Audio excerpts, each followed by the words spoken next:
Dun, dun. Wake me up before you go. Anything man on the solo. Oh, hey, what's going on, people? What's going on? It's your boy, Six Man KStylzz, with your man. You already hear that? You already know. It is the great one, Mad Mike Sports. And we are your AFN brethren. And welcome to Friday Night Madness. If you don't know this show by now, anything can damn go on today. But before we start the show, Mike, what do we normally do before we start the show? Real Roll call. And today's roll call is going to feature Joseph Thornton. We got Raheem DeVille. We got Noah Tyndale. We got Andrew G. We got CK22. We got Asia Green. We got Michael Walker. Oh, we got Tony Wright. Joe Schmo. We're gonna do a few more here. We got our little homie here, ATM 534. We got Cookie by Nature and Yusuke Knight. Schedules got tied up, so we're going on a little bit later than what we want to, but appreciate y'all joining us with this. Mike, you want to go ahead and get into it, or do you got some kind of prologue you want to damn talk about before we get to the first topic?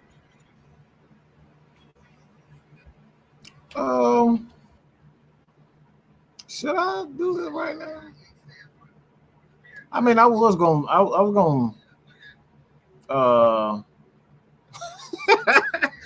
gonna wait to do it, but Devontae put the critical tackles in there, so I might as well just go ahead and do it. All right. Now, what are critical tackles?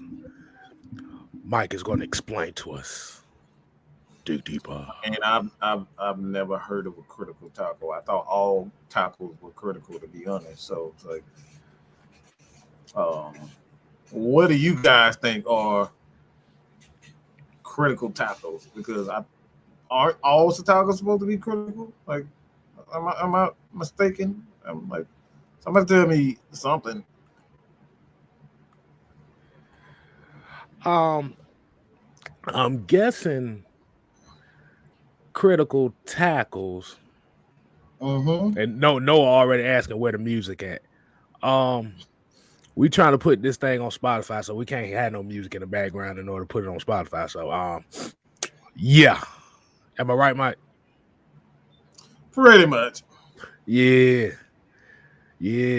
That's going, like I said, for right now, that's just gonna be what I got. And Noah is gonna use it on his show too, so I already know. But I think what critical tackles are. Wait a minute.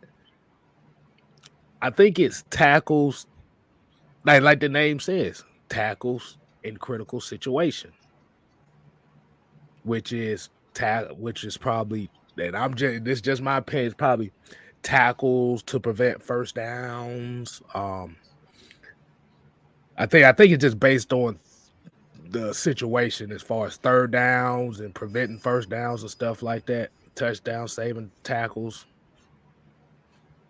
That's how I'm thinking. And shouts out to J Rock. It just entered the chat as well. Go ahead, Mike. Well, critical tackles are not official stat, right? There's no such thing as a critical tackle. If you're talking to a coach, all tackles are critical. Every play is critical. That's why you don't take plays off. So to say that guys like Deion Jones are missing critical tackles, I mean, you can say that. I mean, most players miss tackles. I've seen Grady Jarrett get trucked by a quarterback. I've seen Grady Jarrett miss plenty of sacks. I've seen Grady Jarrett missed tackles. I've seen Aaron Donald literally have. I've seen him even in the Super Bowl. Like he wreaked havoc, but he didn't get a sack. He didn't get a tackle for loss. So it's like I can literally say from every player that's ever played the game that they've had missed tackles, and this is one of the reasons why I continue to say when you focus on one particular person, whether it's offensively or defensively, and say if we do this or get rid of this person, then all our answers will be all the questions will be answered. This is say, all right, we get rid of Deion Jones, okay, we'll have a better pressure, we'll have a better opportunity to be a better defense if we get rid of Deion Jones. Then we got people that say, well, Deion Jones is not worth the $10 million that we'll save in salary cap. So who are you going to replace with Deion? How are you going to replace his stats? How are you going to replace his ability to cover? How are you going to replace his ability to blitz? How are you going to replace his instincts? How are you going to replace his intelligence? How are you going to replace just Deion in itself? All right. Are you going to give it to Michael Walker? Yeah. So what you're telling me is somebody done made up a stat to slander Deion Jones. Is that what you're telling me? Yeah. And this guy is Eric Robinson. All right. I'm just going to give him his 2 seconds of fame since he thinks he's some ESPN expert that comes up with these narratives that Deion Jones need to be gone because he missed 17 tackles out of 154 opportunities. He missed 17 tackles out of 154 opportunities. What that means, he had a total of 137 tackles. And then when you look at a guy, if you ever look at the history of a Dean Pease defense, his defense has always gone like this. He's always had one linebacker with well over 100 tackles. The rest are either corners or safeties. All right. Throughout his entire career as a defensive coordinator, his defenses have had one linebacker. Okay, or over 100 tackles. 2 defensive backs with nearly 100 tackles. So those are the 3 primary positions for Dean Pease. Until this year, it was the first time in the history of Dean Pease's defenses that he's had 2 linebackers with well over 130 tackles. So you guys, I want you guys to tell me if you have a linebacker core with well over 130 tackles, what does that mean to you guys? If you have 2 linebackers with well over 130 tackles, let me kind of put this in perspective. When you go back and look at the great Ray Lewis team with the 2000 Ravens team, can anybody tell me how many 100 tackle? How many players on that defense had 100 plus tackles? I'm gonna give y'all a second to just think about that. How many players do you guys think on that 2000 Baltimore defense, were ranked the number 1 defense and arguably the greatest defense of all time? How many do you guys think that defense had? How many tackles? How many players on that defense had well over 100 tackles?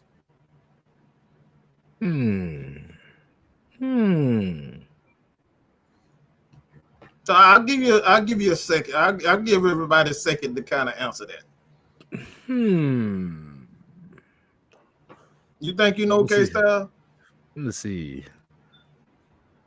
Out of the 2000 Ravens defense, I know. How many players do you think had well over 100 tackles? I think the closest one that I can think of maybe was Ed Hartwell. I mean, I talking about out of that whole tenure, I could probably only outside of linebackers, I could really only think about 3, and That's just guessing. I know Ed Hartwell probably was one of them, but outside of that, I can't I'm really think about of to kind of. You're gonna be kind of. You're gonna be kind of wrong on that, and I'm just gonna say this. All right, I was only one player, and Ray Lewis was that guy. I wasn't counting Ray Lewis, but goddamn, that makes That's it. that makes It sense. was literally he was the only guy. Okay, it was Ray Lewis. That's it.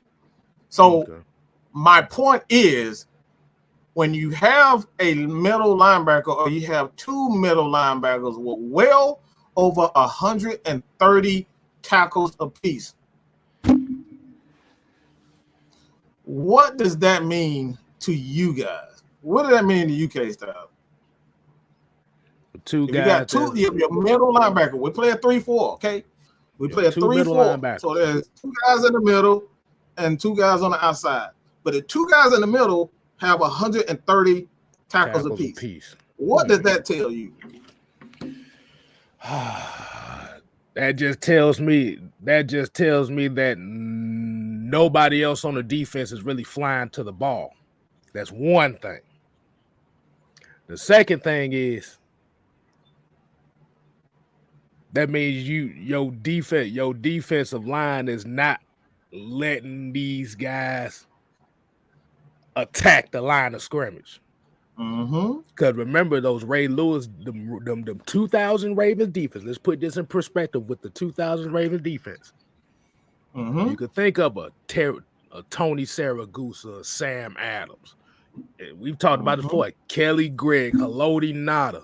If you look at those Ravens defenses, what is the one thing that they prioritized over everything? Is the big bodies in the front. Because and I want to look at one thing too. Go ahead. Get my bad. But like I said, it's because if you have that wall in front of you, your linebackers can attack the line of scrimmage. The second thing is what that tells me too, with the two linebackers having over 100 tackles. Well, compared with the Ravens defense, that means that everybody on that defense could tackle one-on-one.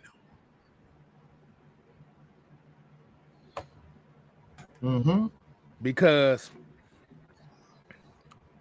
while you were speaking, okay, as we was talking about the 137, 190 some tackles, did y'all know that Deion Jones and Fourier are the only two players that have over six on this team that has over 60 solo tackles? Well, it further proves exactly what I was talking about. It only proves what the issue really is, and it's not Deion Jones and it's not Foye Oluokun effort or lack thereof. The biggest issue, and let me throw this out. I want to say this real quick. How many sacks do you how many sacks do you guys think that Baltimore Ravens defense had? I say at least 30, 35. Well, no. You know what? I'm gonna tell you the best. I say at least 25. I say right around that 25. You were right the first time with 35. They actually 35. Had 35. Do you know how many the Falcons had in 2016? How many sacks they had in 16? 2016, I think it was about 29-ish.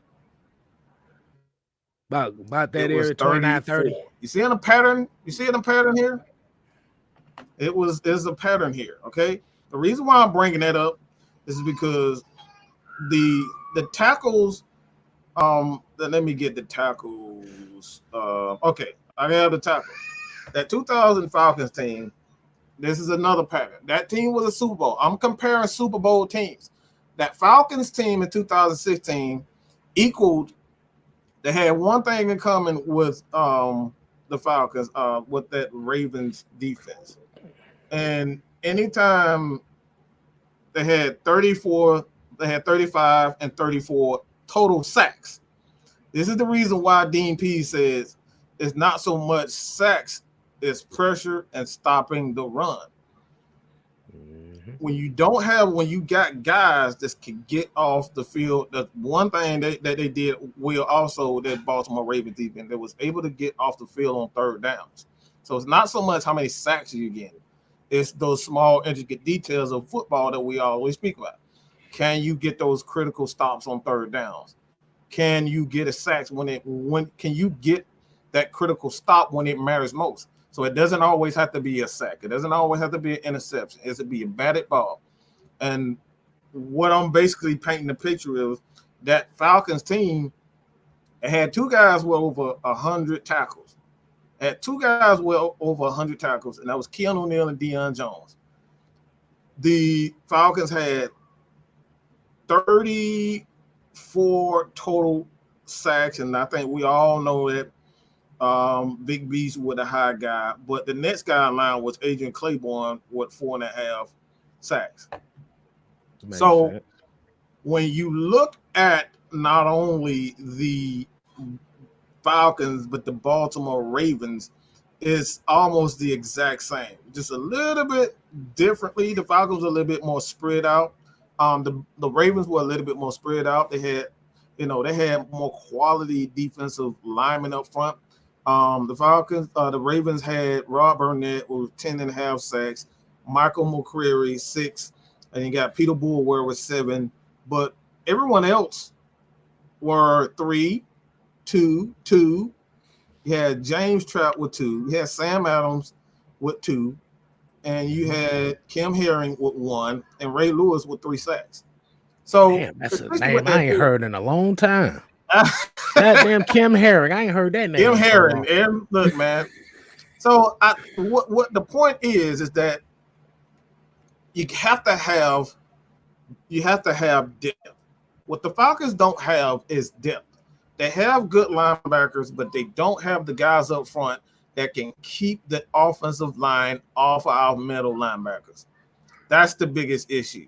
And another thing that Devontae actually brought to my attention is that it was a common issue with not only the Falcons.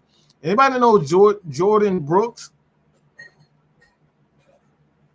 Jordan Brooks plays for the Seattle Seahawks. What did he have in common? There's a common thing with Jordan Brooks and Foye Oluokun. Both of those guys had Jordan Brooks had 184 total tackles. Foye Oluokun had 192 tackles. But there's a common thing with those guys.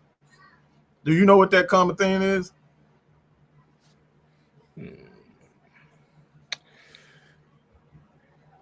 Only thing I can say, the common thing that I saw is the defensive line ain't played worth a damn. Mm-hmm. Both of those are bottom defenses. They are one of the worst defenses in the league. Mm-hmm. Both of those things. Both of those players. There was 1, 2, and tackles. Jordan Brooks, Foye Oluokun, and both of those defenses were on the bottom of the totem pole as far as defenses. So when we talk about tackles, and this is the reason why I said what I said, and I had I put out several tweets on this, and then we got these quote unquote analysts who work for ESPN. They give you guys the wrong idea of what numbers tell you.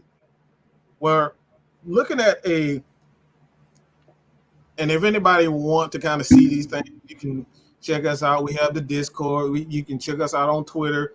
You can inbox me, and I will give you these numbers to kind of further prove what I'm saying, even with Dean Pease. Okay, going back to New England, and this is probably one of the most. This is the show where I'm gonna give you the stats. Okay, going back to that 2006 New England Patriot team where Dean Pease was the defensive coordinator. This is a common thing. A lot of his linebackers you typically only have one linebacker, which is the middle linebacker that has well over 100 tackles. You got Teddy Bruschi when he was with the Patriots. The next guy, and there was not one guy on that Baltimore Ravens defense where he was the defensive coordinator. He didn't have a single guy with 100 tackles. Darnell Ellaby was the leading tackle as far as the linebackers are concerned with 92. Then you take it to I don't know exactly what this year, but Darryl Smith with that Baltimore Ravens defense, he was the lone linebacker with 123 combined tackles. The next guy in line with 100 tackles was James Iambadejo, and he was a DB. All right, and you have, but that's pretty much the kind of see the pattern. One linebacker in DP. This is a DP system. Only has one linebacker with well over 100 tackles. But the rest of them, most of the leaders are DBs. The DBs are the ones that have a lot of tackles in his defense, which is the reason why he likes to have a guy like a Isaiah Oliver, who is a sure tackler, because it's a common thing with him. Go ahead. So what you're telling me is that the trenches matter? The trenches matter. Oh, I got trenches matter. I got another step. Yeah, I want to kind of go in as far as the linemen also.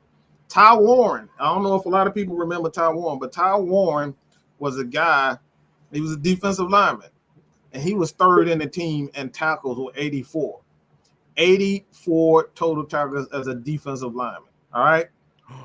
And the next one, again, he did it with them. McLean. But a lot of his, according to Upshaw, he was up there with 60 tackles. And Terrell Suggs with 80. But most of his linemen are always near the top as far as tackles are concerned. He needs guys that are going to penetrate.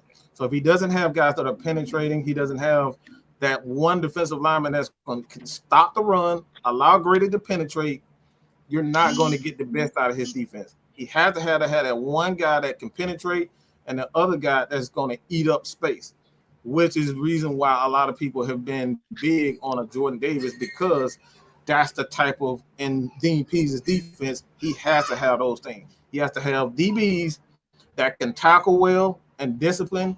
He has to have sure tacklers and guys, linebackers with speed, and he has to have these big fat slobs in the middle that's going to take up space and keep the offensive lineman off the linebackers. So I know that was a lot. You guys can go back and rewind it, but this is what I wanted to get out. This is the type of things that Dean Pease need for his defense to be successful. All right. I've been doing this all. I've been in the lab all day. I've been in the lab all day, bro.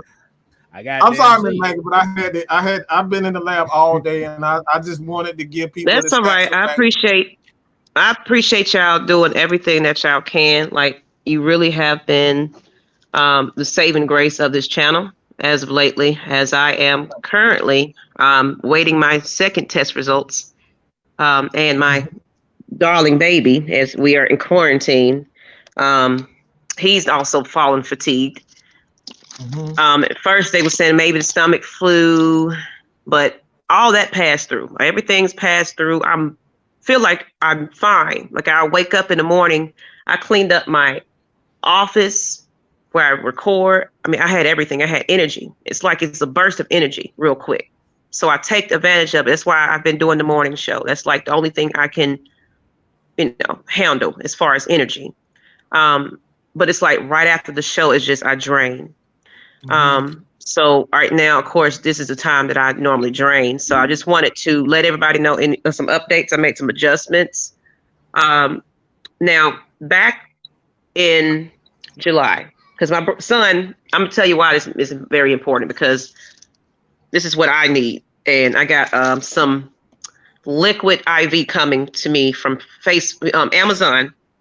Also, people, please invest in that. Pedialyte, Gatorade, and liquid IV. Look it up. It's on Amazon.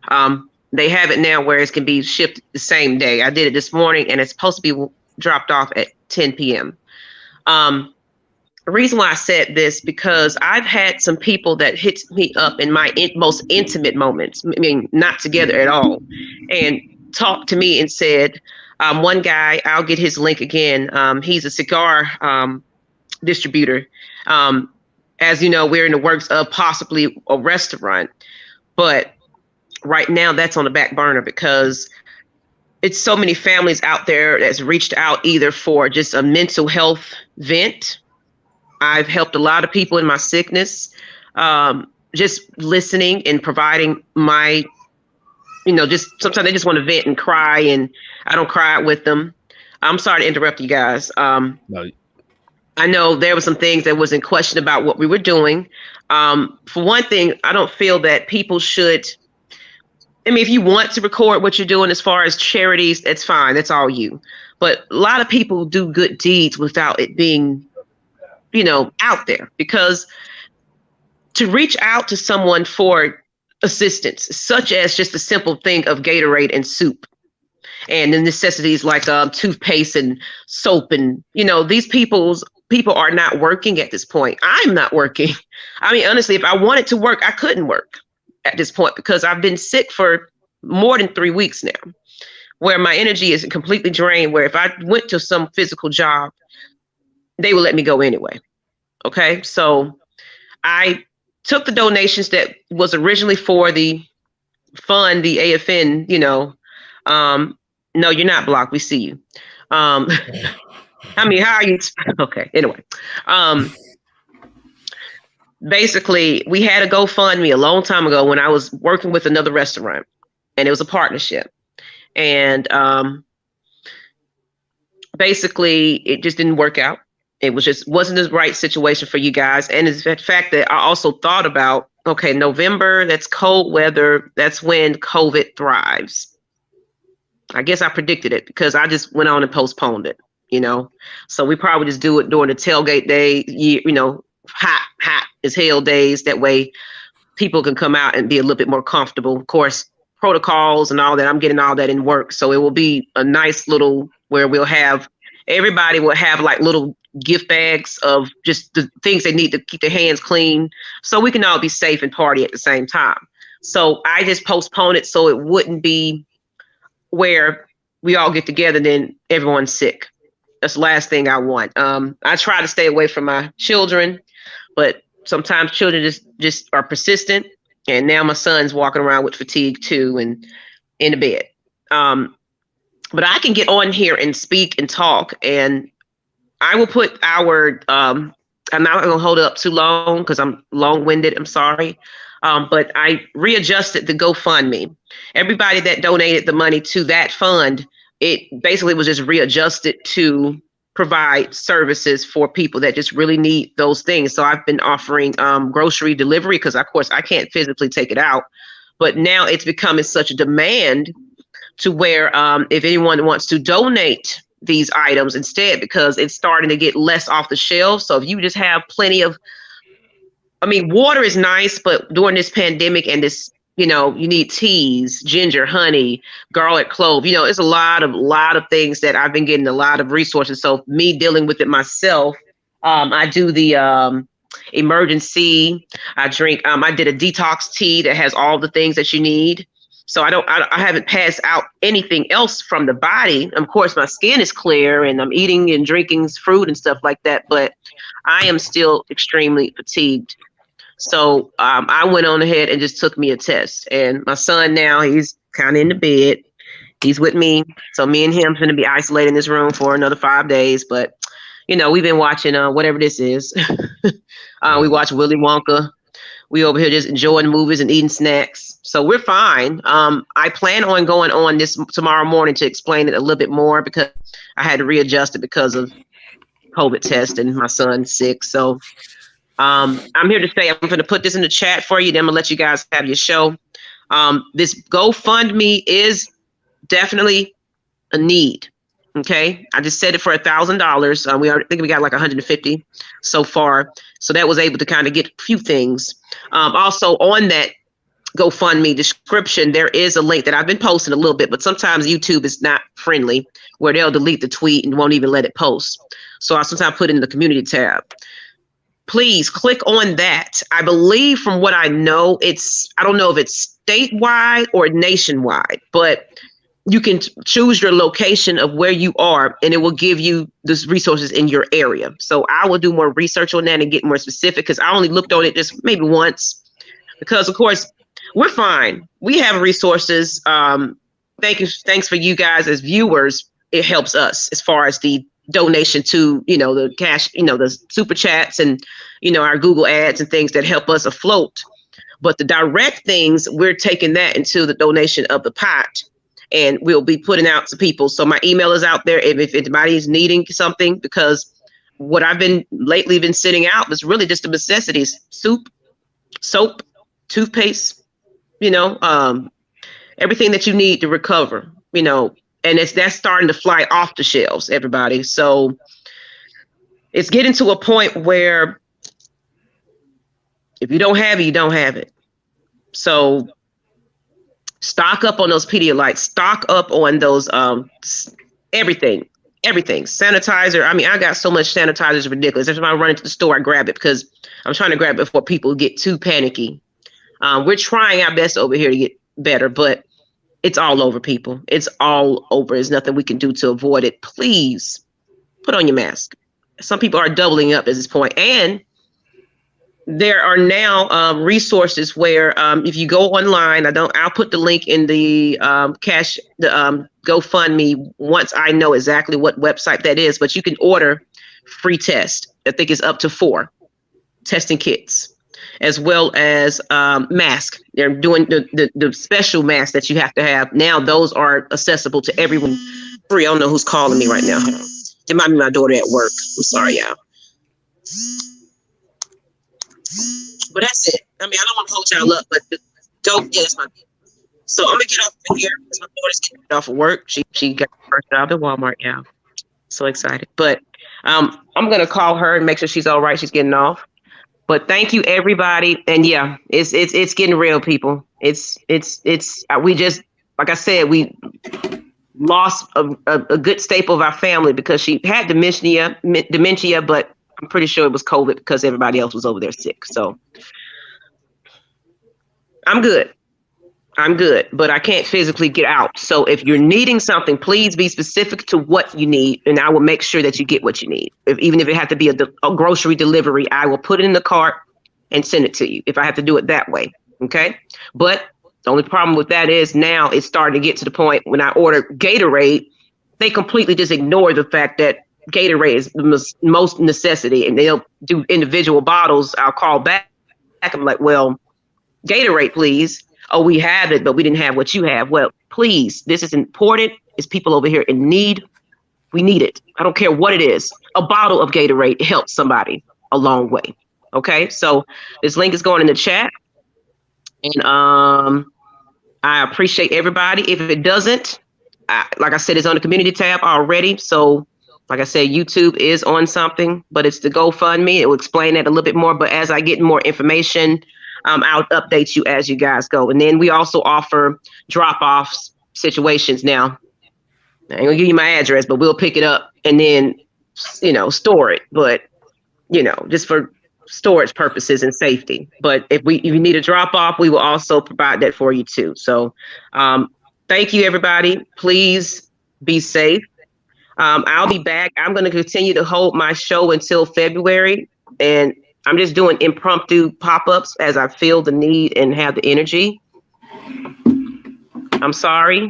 I'm tired. So I'm gonna go see what my daughter's up to, and I be well and wish y'all whatever. If I don't wake up in the morning to do the show, just know that I'll see you guys in mid-February. Okay. All right. Y'all just be safe. All right. All right. Hey, I'm about to say just keep doing what you're doing. Like you said, the main thing, you can't control this now. It's all up to us. Yeah, it's all up to us to kind of, provide resources so you'll know that there's testing kits out there you can get for free, and mask at least. And the tests are free, people. Don't let anybody else tell you otherwise. All the tests are free, even tests that you get online for yourself. So order everybody some in the house. Bottom line, you get 4. Okay. Right. All right, people. I'm finna deal with my baby. Call my daughter, and we will be out. I'll be in the chats though. Appreciate y'all for letting me interrupt y'all for this public service announcement. Hey, hey, there's a very important announcement. I'll tell you that much. I knew I couldn't do this in a quick, fast, and a hurry thing because a lot of people just was not knowing what was going on. But it's like now it's getting real to the point where it's like I need help at this point. Okay. Thank you, people. All right. Hey, that's some real shit right there. It is crazy. Like I said, I just say it like this. It seems like every month is always a new strand. So, yeah, everybody just stay up. Do what you got to do. All I'm just saying. But damn. Hey, Mike. But okay. So how we gonna follow that? How we gonna follow that? Because that's a very eye-opening. That's very eye-opening and real.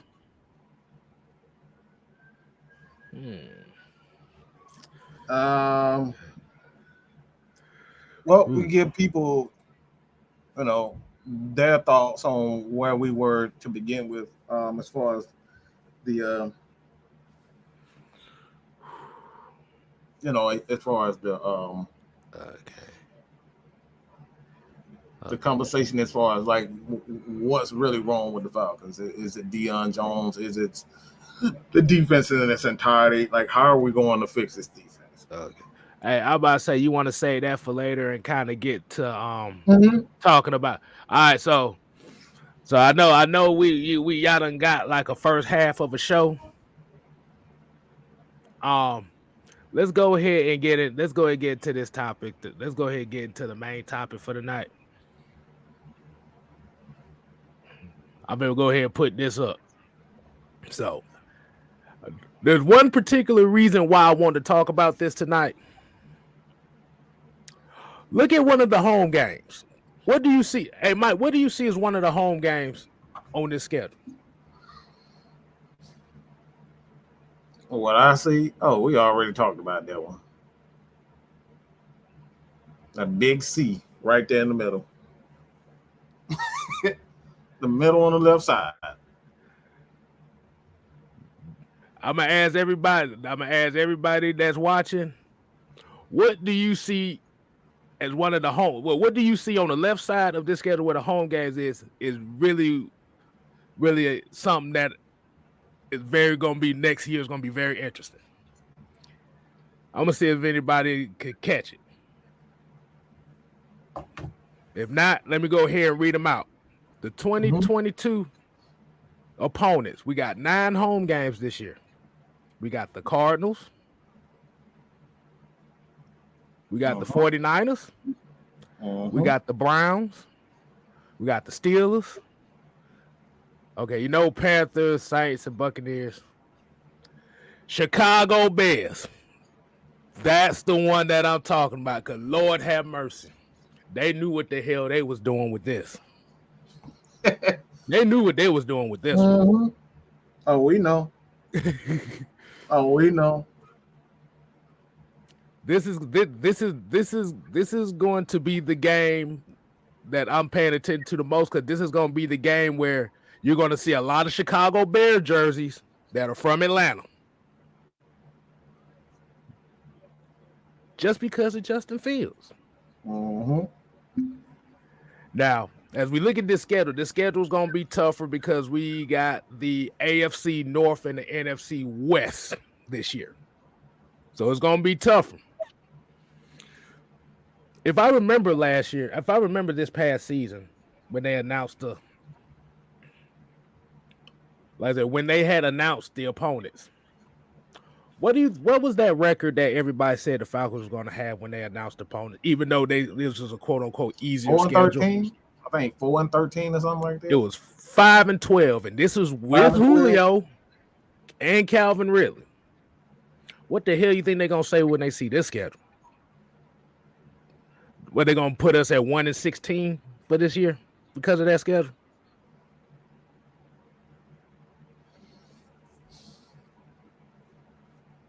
To be all honestly with you, these are the type of schedules I like. Okay, ain't nobody gonna give them a chance.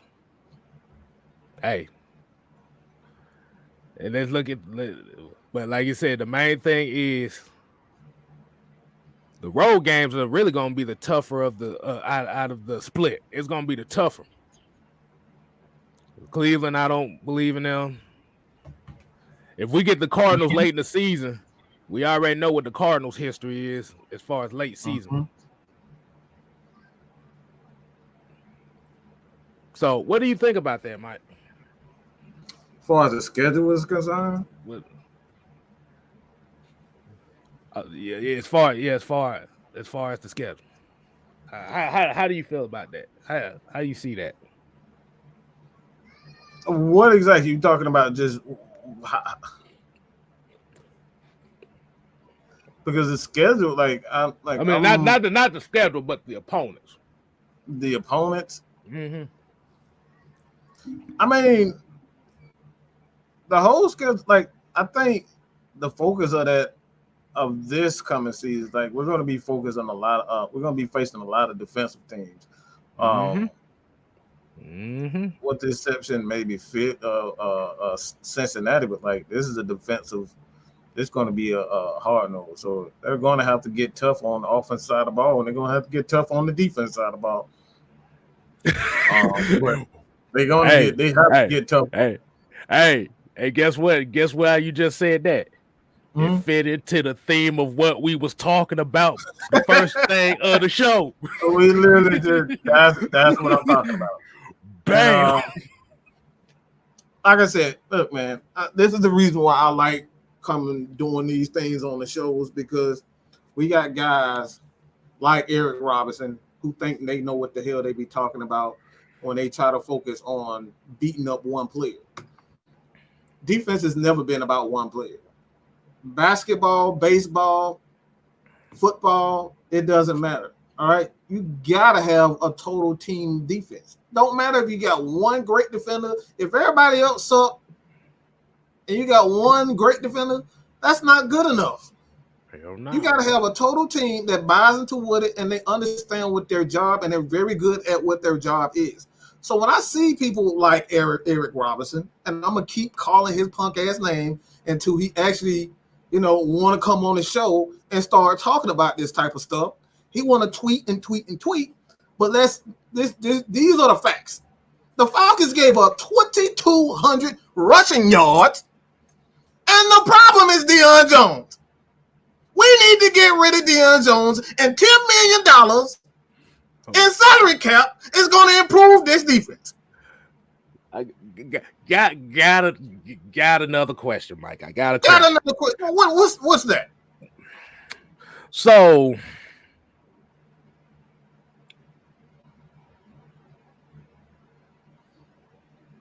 if Foyer led this team in tackles and Deion was number 2, why the hell would you want to get rid of one of your best defenders?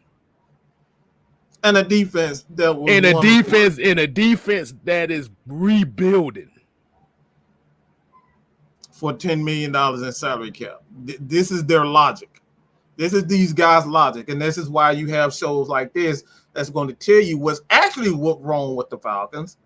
Instead of just focusing on one particular guy, we know Isaac, Tony, CK22, Atlanta Nation, Rodney Brown, Brittany. We all know that this defense needs more than just one particular player.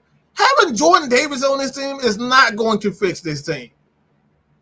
Getting rid of one guy is not going to fix this team. Triple G, we know that this getting rid of one particular player is not going to fix this deal.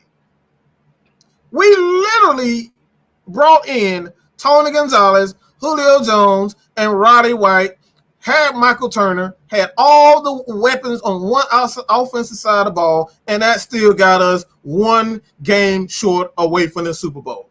So how can you explain this to me?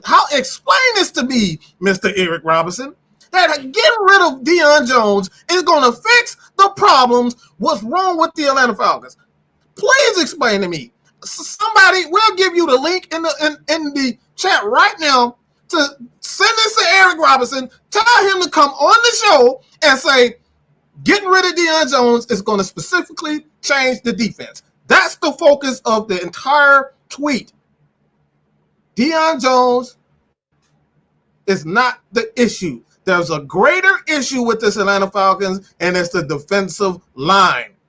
They're getting bullied. They're getting pushed. The Falcons can't run the ball. We don't have a number one receiver. We don't have a number two receiver. The offensive line is up and down. But we're focusing on one particular player to say, all right, Deion is the problem. If we just get rid of Deion and we make Michael Walker the starter, then our issues are fixed. You got something, KStylzz? I just thought about something.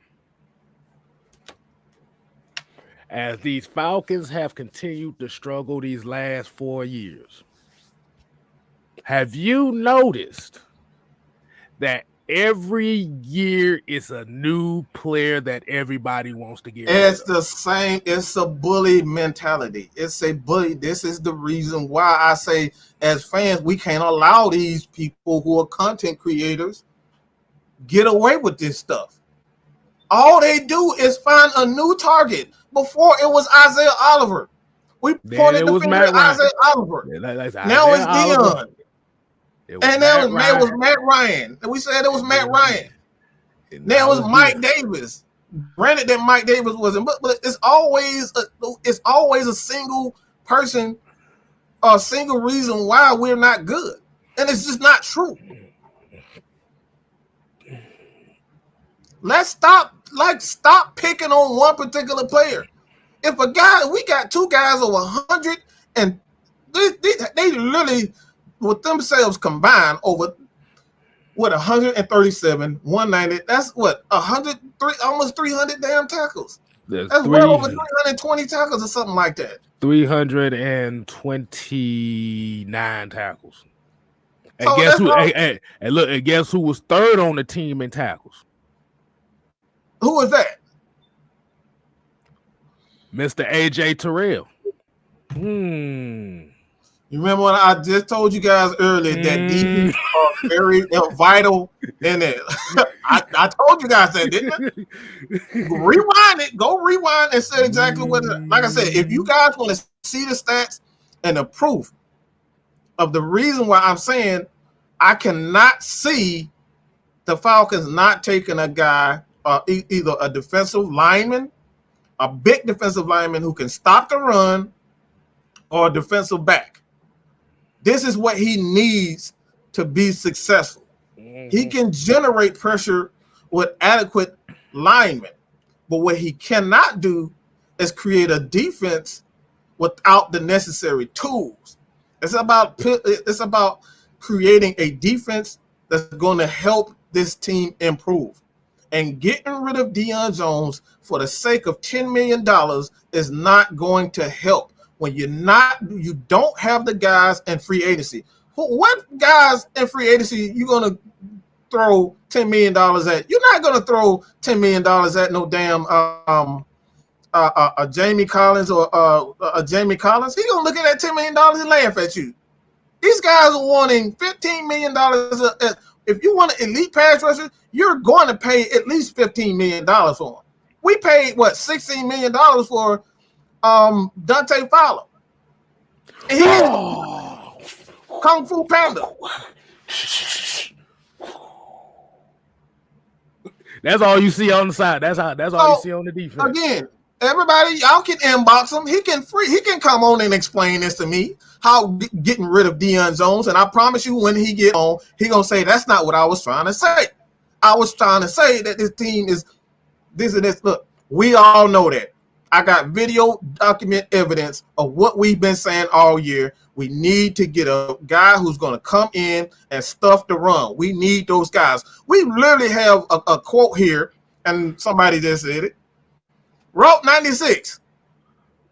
Why would we talk about Route 96? Okay, why would we talk about Route 96? Because it's an issue. We can't get pressure on the quarterback. We can't stop the run, but it's a Deion Jones problem. These are the narratives that we're talking about. We cannot allow these guys to keep popping these false narratives. If we trade Matt Ryan, y'all all will be well.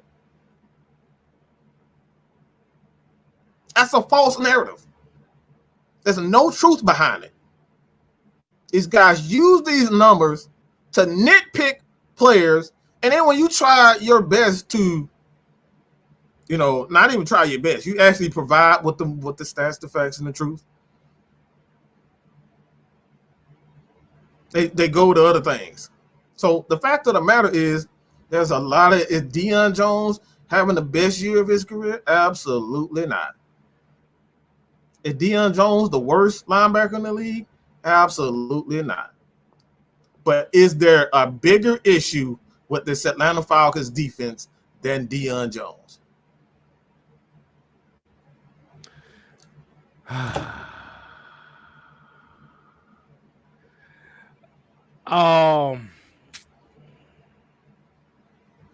I was about to say, Mike, you want to go ahead and open it up because I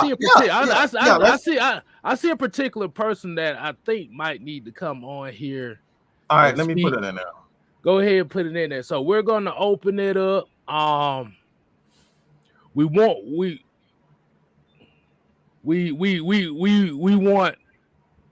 want people to explain to us how you're going to fix this defense. Go ahead. I'm about to say the first ones we want on here are the detractors of everybody that detract everything that we say. I see a couple of you in here. We want y'all to come on first. Gotta come on first because I like okay. So the question is going to be is how would you fix this team? That's going to be the question.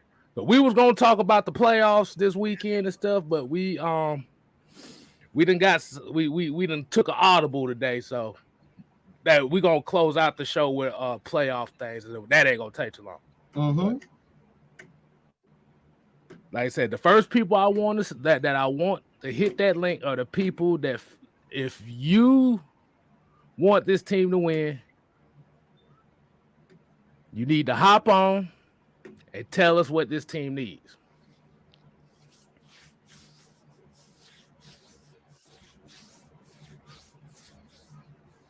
You can't talk. You can't be talking tough in the chat. It's like I said. Look, man. You can't talk tough in the chat, and then you can't talk tough in the chat. You can't be talking tough. These folks finna hold you to the fire. If you two Mike, go ahead and put it in there again. If you on Man My Sports, if you on AFN, is pinned to us. It's in blue. It's highlighted in blue. So you can't miss. It's highlighted in yellow and blue. You can't miss it. It's pinned. That's the link. So ain't no excuses to say it's not there. It's there. It's there. It's 6 different links. You can send them the link. Tell them to come on the show and tell me how Deion Jones is the problem with this defense and he needs to go. All right, somebody tell me that. I need answers because obviously, like I said, I don't know how. I didn't see Deion missing 3 picks. All right. I mean, I didn't see Deion miss. Have anybody? Do any one of us remember Deion missing picks? Typically, when Deion gets an opportunity to get a pick, don't he bring it down for the most part? What about Foye Oluokun? Yeah, Foye does a great job. So I don't think the linebackers are the problem. Foye, I will stand by this. I believe the Falcons have the best linebacking core in the NFL. We got 3 players that done had picks. Well, Deion didn't have one this year. We got 2 players that had picks. So these guys have ability. Mike Walker, Deion Jones, Foye Oluokun. When we talk about this defense, even with the NFL leader in tackles, the Falcons still had the worst. They still had the worst. They still gave up 2,020. They gave up 2,000 rushing yards. Hey, also, shouts out to the Welsh Scottish lads. He's showing some love all the way from Scotland. Oh, absolutely. Hey, appreciate the love, man. Appreciate the love, man. Hey.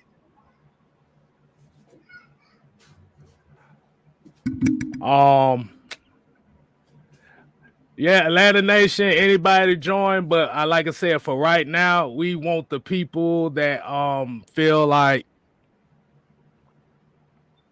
what this team needs, what player, like they say we got to get rid of certain players. What can that be used for, and what's the plan for you? What is your plan for the team by getting rid of these guys? Mm-hmm. Them the guys we want first.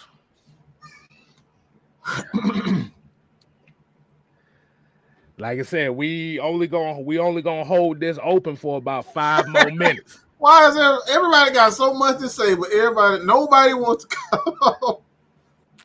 The league, if you don't want to come on, send it to him. Let him come in on and explain it.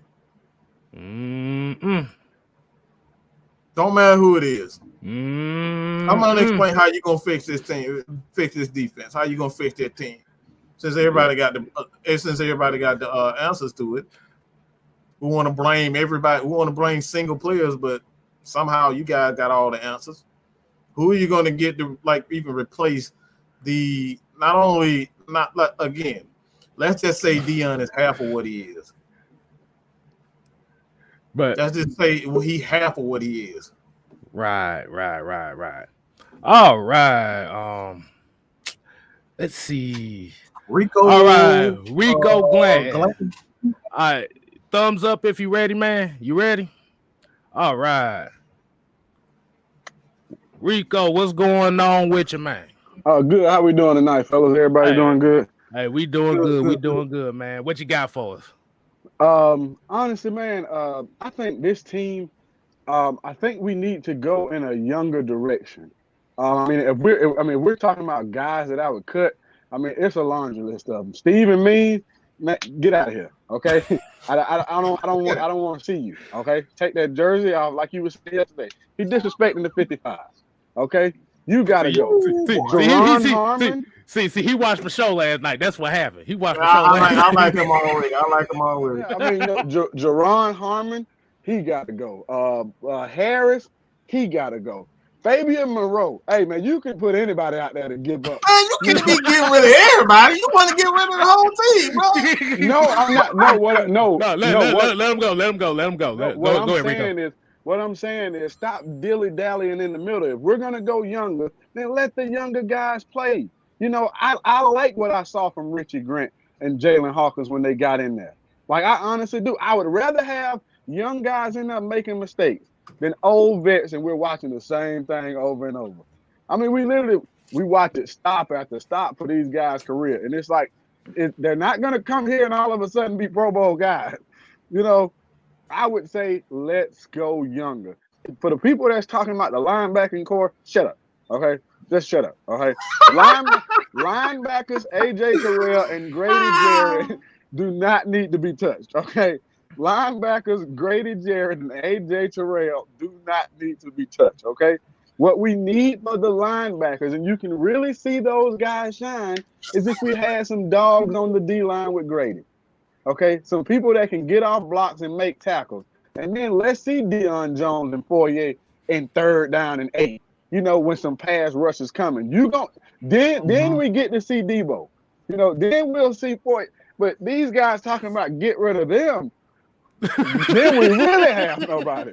We really are up the creek without a paddle. I mean, I don't understand it. My thing is I understand what it is. You know, I know they tried to sell us we just retooling, we not rebuilding. Hey, look, we rebuilding, okay? Like I need some trenches, okay? I need to get tougher, okay? And enough of these good guys, man. I don't care that a guy is a good person Monday through Saturday and then gets out there on Sunday and gets ran through. You know what I'm saying? Give me somebody that come to the stadium, lick it up, walking from Magic City. You know what I'm saying? Police got to drag him. You know, but if he getting me 10 to 12 sacks a year, I'll take it. I'll take it. You know what I'm saying? Give me a guy that might get a DUI on a Thursday look, night. he said he tired of getting people that donate to kitten shelters and shit, boy. Great job. You're a great guy in the community. I appreciate it. Okay. Look, go do like Vic Beasley did, okay, and go ahead and preach somebody. Okay. Right. And other than that, man, and the one thing I would like to say is this: I really don't like Dan Quinn because of this. And Thomas Dimitroff. Guys, do you realize that we passed up on TJ Watt for Takk McKinley, guys? That's the type of stuff that sets your franchise back. And the only reason why we did it is because Jim Mora and a UCLA connection. And we're talking about JJ Watt, little brother. And you take Takk McKinley. That's the type of stuff that sets franchises back. Hold on, Rico. I gotta add to that. We traded up to get Takk McKinley. Remember that. That just like it literally makes no. And you sit up and you look and we could have had that guy. And I don't know if you guys listen to 92.9 The Game. Oh yeah. You know, Chuck Smith, he always talks about it, with what he always says. And he says the Falcons literally never reach out to him. They never reach out. This guy has worked with Yannick Ngakoue. Guys that we see that are dogs. And he's been trying to tell. He tells the radio host this. Hey, pick up the phone and call him. Okay? Hey, Chuck, who's going to be the next great pass rusher? Okay? I'm taking your word for it. Give him a chance to blow it a couple times. Okay. All these church-going guys, I don't need it. Okay. I need some dogs. In the trenches, I need dogs. My linebackers are fine. You can pair somebody with AJ Terrell, I'm fine with that. Give me some dogs in those trenches and we will be fine. We are not that far off from a playoff team. If you guys didn't see that this year, stop talking about Matt Ryan as the problem because he doesn't run for 1,000 yards. Okay, we get it. Okay, Matt needs help. Okay, just like every other quarterback. Okay, did you see Tom Brady versus the Saints the last time? Okay, when Cam Jordan was all right there. When Tom Brady was giving everybody those dirty Tom Brady looks, and they just he's so competitive. No, Tom needed help that game, and them boys up front didn't help him. Okay, go get Matt some help, and I promise you, we're not that far from the playoff team. We're not. Right. I mean, did you guys not see Arizona, Dallas? It's not a bunch of world beaters in the NFC. Get your trenches right, and we can make some stuff happen. Mm-hmm. Hey man, you hit on some good points right there, man. And like you said about the young guys, I think the reason why we saw those older guys this year was to further the maturation process. Because as we kind of know that, like with Richie Grant, Jalen Hawkins, and Darren Hall, like the transition is going to be real different for them. So, like you said, I agree with you. When they got in the game, they whooped ass. So I'm good. Like I said, I'm fine. Hey man, you pretty much hit everything we just said, man. I ain't got nothing to say on you on that one. Man, hey, I appreciate it, man. I appreciate it, man. Hey, no problem, man. Hey, like I said, when we do these Friday Night Madnesses, hey, we open in the lines. You come on anytime. You got any social media, something that you want to plug out there, you want people to follow you at? Because these people like exactly what you said, man. Oh, no, man, I'm fine on my social media thing and everything, man. I'm fine.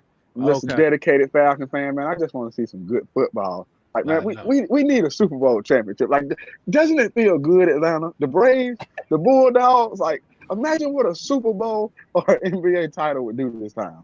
Like, let's get one. And I honestly think Arthur Smith. Arthur Smith is, I mean, to me, Arthur Smith Coach of the Year. You know, honestly, man, the man made a Michelin star dish with a pack of ramen noodles. Like, can we call it what it is? You know, can we call it what it is? The man, he's doing things, and we actually got to see, like, oh, it was coaching. You know, I mean, we actually got to see it in Dallas. Well, oh, that whole rah-rah and stuff and them speeches and catchphrases don't work, huh? When Stephon Diggs getting turned around Trayvon getting turned around like a top. Yeah, man, them catchphrases don't work, huh? Exactly. You know, it doesn't. You know, you see, you know, and these are the same people that'll tell you, well, Trayvon is better than AJ. Have you not seen things? You know, it's I think that's dead. Ooh. It's a lot of people that I see, and man, it's only because of the narrative that they see. You know, and they're talking about, well, who's the top corner? And of course, everybody throw out Jalen. Jalen a dog. You know, Marlon Humphrey's dogs. You know, it's dogs in the league. But when AJ is up there, you know, a lot of people still going out that Clemson game. That was one game. The LSU game with Jamar Chase. I'm glad you said that. We're gonna let Vlad come in, and we got another one. I'm glad you said that. So we appreciate you coming on. All right, man. Appreciate it, man. I'm about to tune in, man. All right, man. All right, we appreciate you, man. But I'm glad you said that, because this is exactly why I say, like, you can't just throw guys away after one bad. Like, it's like 1 year he hasn't been Debo of old. Like, you know, like if it's.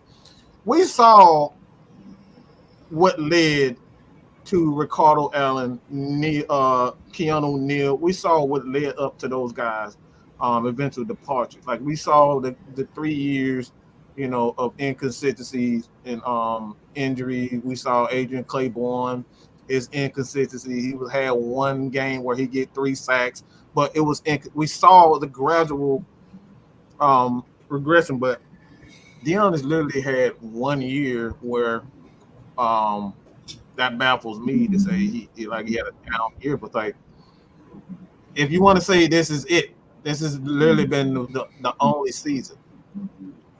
This has literally been the only season. Like, if we would have gave up on AJ Terrell because he had one bad game against Jamar Chase, then we would have missed out on probably one of the best corners.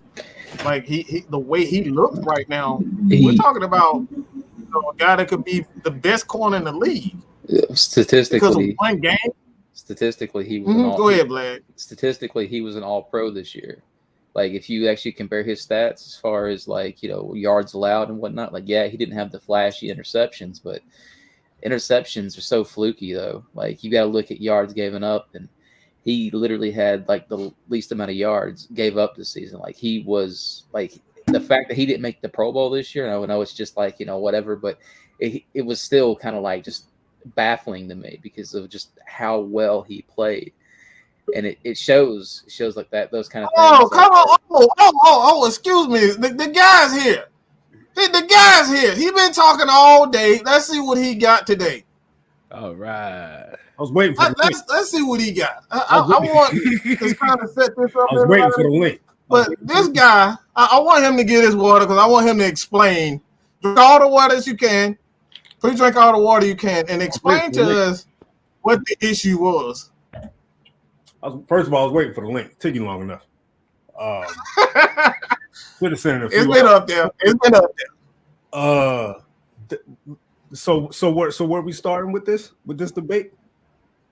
What was the issue? The issue is when it comes to Deion Jones is not the problem on the Falcons defense. He's not the. Was that my original tweet? Was my original tweet, right? No, your tweet was that. My original tweet wasn't that Deion isn't the problem. It literally said that the issue at hand. Do I have to repeat it again? No, you just posted it. You just posted it, and you assume that everybody was saying Deion Jones is the problem. That's not what I was saying. I never said he was the problem, but I said he was a problem. His play this year, his lack of effort is a problem on that defense. Now, everybody knows. Now, you're sitting here and you're posting the sacks and the run defense. Everybody, see, the thing is, everybody knows that. We all know that they can't get to the quarterback. We all know that they can't. So can't stop the. If we know that's the issue, what's the main issue with this Atlanta Falcons team? Let's stop beating around the bush and stop talking about one particular. On which side? There's a bigger issue. The tweet literally said there's a bigger issue at hand. Debo is fine. There's a bigger issue at hand. That's where I come in and say he's not fine. The bigger issue at hand is definitely, yes, the defense is bad. Okay. That's exactly what's the point. That's exactly the point. However, his lack of effort and his play is an issue as well. And he's not fine. And you use the tackle numbers as a reason, and that's not a good reason to build any type of argument about anybody being. If I'm using the tackle number as a reason as to why are you then using tackles missed as a reason why he's not as good? So there's a catch-22. Because anybody can sit here and say that a player is good. If you're going to sit here and use tackle numbers, then Foye Oluokun just had one of the greatest seasons we've ever seen of all time, because he's had the 7th highest tackle rate, a 2nd highest tackle total in NFL history. But we're not going to go that far and say that, right? We're not, because tackles are just tackles. Paul Warlow should have been a Pro Bowler the year he had 100+ tackles, right? If that's what we're going to build our argument off of, then we just going to put anybody, we're going to make anybody all pro just because he got 100+ tackles, 130 tackles. Foye Oluokun was the best linebacker in the league this year, then, since he had 192 tackles. But we're not going to make that argument. Now, when it comes to Deion Jones is arguably the leader of the defense. He's definitely the higher paid between him and Oluokun. There's a lot expected of him. What is not expected of him is to be 3rd in the league and miss tackles. That's not expected of him. That hasn't been his thing. His play has dropped off over the past couple of years. That was the point that I was trying to make. He has a certain level of expectation, okay? Being 3rd in the league and miss tackles is not part of the expectation. Being 3rd in the league and yak allowed, regardless of position, is not part of that expectation for Deion Jones. He's been an all-pro. So you brought up yak. You actually brought up yak, all right? Yak yards is what? Yak yards allowed after catch. What yard after catch? So if we're getting pressure, what doesn't that affect? Should that affect not only the defense in its entirety, but like if you're not getting pressure, then the quarterback has more time to actually get rid of the ball. If he's getting pressure and he doesn't have as much time, shouldn't that help the defense? Yeah, but he's not. The defense is not. See, and that's the issue. The defense is not. You're trying to focus on one particular player. No. When there's a greater issue. Yeah, you're taking the words. You're taking the words and you forming it in the way you want to form it to build your argument. I'm not focusing on Deion Jones. I just sat here and said that the defense can't get pressure. That he's not the only problem on defense. You want me to point out any other players for you so you can feel happy about that too? Dante Fowler. Yeah, you can actually do that. Because all I've been hearing is Deion. Let me do it then. Dante Fowler, underwhelmed. Steven Means should not have been a starter. Fabian Moreau misplays this year. Let's see. Deron Harmon dropped several interceptions, as did Eric Harris. I would like to see 2 new starters at safety next year. You want me to keep going? Because I did not point out Deion Jones as the only problem on his defense. Now, I just gave you half the defense, so don't sit here and say that I'm only focusing on Deion Jones. I just gave you half the starters that were all issues this year.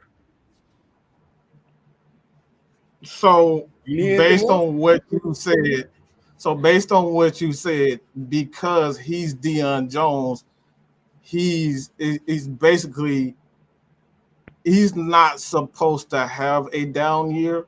No, more is expected from him. And when it comes to Deion More Jones, expected. it's So beyond. if you have when it if comes you to have Deion lesser Jones, talent, when it comes to Deion Jones, it to this year was not the down, was only the down year. He has actually so been let's regressing the last couple of years. flip that. Let's flip that. What if Matt Ryan doesn't have Julio Jones? What if Matt Ryan doesn't have Calvin Ridley? What if Matt Ryan doesn't have a running game? What if he doesn't have an offensive line? Is he still expected to put up 4,000 or 5,000 yards? No, he's actually not expected. I didn't expect him to put up 5,000 yards. Exactly the You know Julio Jones? I didn't expect exactly the point. I didn't expect Exactly the point. That's not a point. So let me. Come on, dog. You can't say that Deion is expected to be great when he doesn't have the stars around him. Because You can't say that. Come on, bro. You're literally saying that Deion has because he's Deion Jones. He's not. Come on, dog. Come on. Let's stop. Stop it. Come on. So when has the Falcons actually have a pass rush during the time Deion Jones has been in Atlanta? They've never really That's had the a pass point, rush. bro. This is exactly what we're saying. They've never had. So if they've never had a pass rush, how come all of a sudden he's third in the league in missed tackles this year? You can't use that premise when they haven't had a pass rush this entire time. They haven't had a pass rush this entire time. We haven't seen him miss 2022. 2,200 yards rushing. 2,200 yards rushing that they've been giving up. That's why the defensive line, and this is the issue that we have. He doesn't have the talent around him. He's never but somehow had he's talent expected around to still him. be the same. He's been there. Of course, he's had better talent. So you're telling me that this team is the same? You're telling me that this team still has the same quality of players? Everybody, calm the hell. Hey, 17 tackles in a year. Hey, calm it down. He's never missed 17 tackles. Now hold on. Let me say this, KStylzz. Let me say this. What you're telling me that this team, this 2021 team, still has the same level of talent that he had in previous years. It's worse. I'm done. It was better last year. Hey, Eric, I got a question. Okay, who like what? Hey, Eric, I got. Oh my gosh, man! I got last year. You think Steven Means is starting material? You think Steven Means is starting material? That's the point. This is exactly the point, dog. No, that's not proving the point. If the talent is worse, how is he expected to be great? The talent has been bad in Atlanta since he's been here. You're saying that they haven't had a pass rush. Bro, they haven't had a pass rush since his rookie year. But he hasn't missed 17 tackles in a season in his career to this year. He was a third in the league. He hasn't given up this many yak at all since he's been in the league. But now we want to sit here and say, well, damn, they ain't got no talent. They ain't had no talent in 2018. They didn't have any talent around him in 2019. They still didn't have a pass rush last year. Go ahead. Your question. All right. So my question is, who like you said he was third. Who was the top 5 in missed tackles as far as the whole list? Who you had at the whole list? It was C.J. Mosley was second. Alex Singleton was first with 20. I didn't recall the other two that were behind him. Not quite sure exactly who they were. I didn't really care. I just know that my start middle linebacker, who hasn't really had an issue with missed tackles throughout his career, is all of a sudden third in the league in missed tackles this year. But I think where it's coming down to is if we're saying, okay, has this been an issue before this year? No. In your eyes? No, it hasn't. So I think where Mike is coming from is more so of okay, you have a down year, why get rid of somebody just for one down year if you know they've had a history of not playing like this? His skill set, in my opinion, it has regressed a little bit over the last couple of years, and it all stems from the effort. You're not going to see effort in a stat sheet, so we can sit here and look up tackle numbers all we want. We can sit here and look up that Foye Oluokun had 192 tackles, but you're not going to see effort on a stat sheet. But where you're going to see it is actually on the film, in the game, when you're seeing the fact that he's. I remember in particular the home game against Atlanta. I mean, not Atlanta, against Tampa Bay. Home game against Tampa Bay. There was one particular play where you're supposed to pick up someone coming in motion. He's walking as the receiver is in motion, and because of that, he misses the coverage. It gives up a big play. There's one particular play this year that he had against the Saints at home. They had a little dump off, I believe, to a tight end in the flats. He had a one-on-one situation in the flats, able to square up and get the tackle, misses the tackle. No one's blocking him, but his effort. The effort is what's going to show up. We can bring up the Buffalo play where he gets blocked by 5'8" Isaiah McKenzie. He spin moves off Isaiah McKenzie. He's 5'8", 173 pounds. You outweigh him by 40, 50 pounds, Deion. You can shrug him off. We've seen you do that before. The effort is the thing that's in question when it comes to Deion. Okay, hey, hold on. Let me say one thing. Okay, hold on, Mike. Let me get this right quick. Go ahead. All right, so if it was 17 minutes, so that means he missed one tackle. He missed one tackle a game. If it's 17 minutes, you can spread it out as that. Yeah, but if a quarterback throws 17 interceptions, he throw one interception per game. You still gonna think that's fine? If a quarterback throws 17 interceptions, that's fine. If Matt Ryan throws 17 interceptions, depends on how he throws those 17. It could be tip passes. Okay. It could be Situationally, right? It could be deeper than just 17 interceptions. Yeah, 17 missed tackles is 17. I mean, yeah, like I said, this year as far as the missed tackles, like I said, we've already addressed the missed tackles. Problem. No, Mike hasn't addressed the missed tackle. No, on this show we've addressed that. We've addressed. I don't see it. Hey, look. We said he did. He does the Shao Kahn shoulder charge at times. That's where a lot of the missed tackles come in. Thank you. Finally, somebody. Yes, he does that. He does that. But this let me ask you this, and this is where the issue. This is the problem. Mm-hmm. If there's a lack of talent now, why is it there's like you're saying that Deion has regressed? And if the talent isn't around him, how do we truly know that he's regressed if the talent isn't around him? Because talent is on your card. You said the talent isn't as good as it once was in previous years. Oh, hey, hold on. Go ahead. Hey, we gotta let Vlad and Marquise talk here, get their perspectives on this topic right quick. Whichever one of y'all want to start, go ahead. And how do y'all feel about this topic? And whoever just wants to start. Yeah, go ahead, Marquise. Go ahead. Let Marquise go. Malik, damn, my bad. Malik, my bad. Hey, y'all can hear me? Yeah.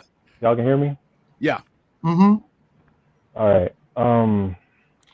First things first, Mike, I'm a big supporter of yours. Like, I think I was introduced to Mad Mike Sports. It was about 2017. You had a video about Steve Sarkisian, and like I was laughing so hard watching the video. I don't even remember what it was about, but it was a pretty solid video. And from that moment, like last 3 or 4 years, I've been a big supporter. So I like what you guys are doing. Appreciate it. As of Deion Jones and the defense, it is really hard to try to explain the who, what, when, where, and why about Deion Jones, because I do believe that on one hand, you can say, for example, hey, I walked the dog, but you don't exactly mention sometimes, oh, well, I didn't exactly walk the dog. I just sat there with the little 60-foot leash and the dog did all the walking and I got dragged down the sidewalk. So I can understand like the tackle stats don't exactly show the true story. And I know it's also frustrating sometimes when you see Deion Jones trying to tackle someone, especially in the open field, and you just see somebody in black just flying across the screen, and you're wondering, like, who the hell is that? And then you look like, oh, it's 45. All right, Deion, cool. overrunning plays and missing tackles. He does. Yeah. I mean, when he hits hard, but it's just so funny to just see him flying across the screen, and you're just like you said, KStylzz doing a little raiding dive, and then Foye, when he tries to sack the quarterback, he lunging like he about to do a crossbody off the top rope, like in the I think it was that Saints game when it was the roughing the passer call. He lunged up at the. Oh, that was a terrible. Do a crossbody from the top rope. I don't know what that was. That was terrible. Hey, I'm sorry when you said that. Hey, like I said, I always say it like this. My bad. I don't mean to interrupt. I just want to put this out there. I say sometimes it always look like Rey Mysterio jumping off the top rope. Sometimes. What are you supposed to do? What are you supposed to do on that play? He does that. I think Deion Jones is the most difficult player. When you look at this Falcons team, I think Deion is the most difficult player to assess because he needs so much around him for him to be successful. He needs a nose tackle that's 330 right. Because he is small. Well, and at times he can be incredibly undisciplined. He takes those chances. Let me put this out there to you then, Mike. Okay, so I think you should at least understand the level of concern when it comes to his play. When it comes to a season like this, where he had the 17 missed tackles, he didn't look good in certain spots with his effort. He's coming up on a pay raise next year, where he's going to be making north of $10 million. So at least the fan level's concern is like, well, damn, we're seeing this from him, and he's about to get paid. He's about to get a raise next year, along with the salary cap situation that the team is already in. So it's kind of sort of like a reasonable concern. Right, you take it. Honestly, I think it all kind of feeds into each other. Honestly, I think both of you are right.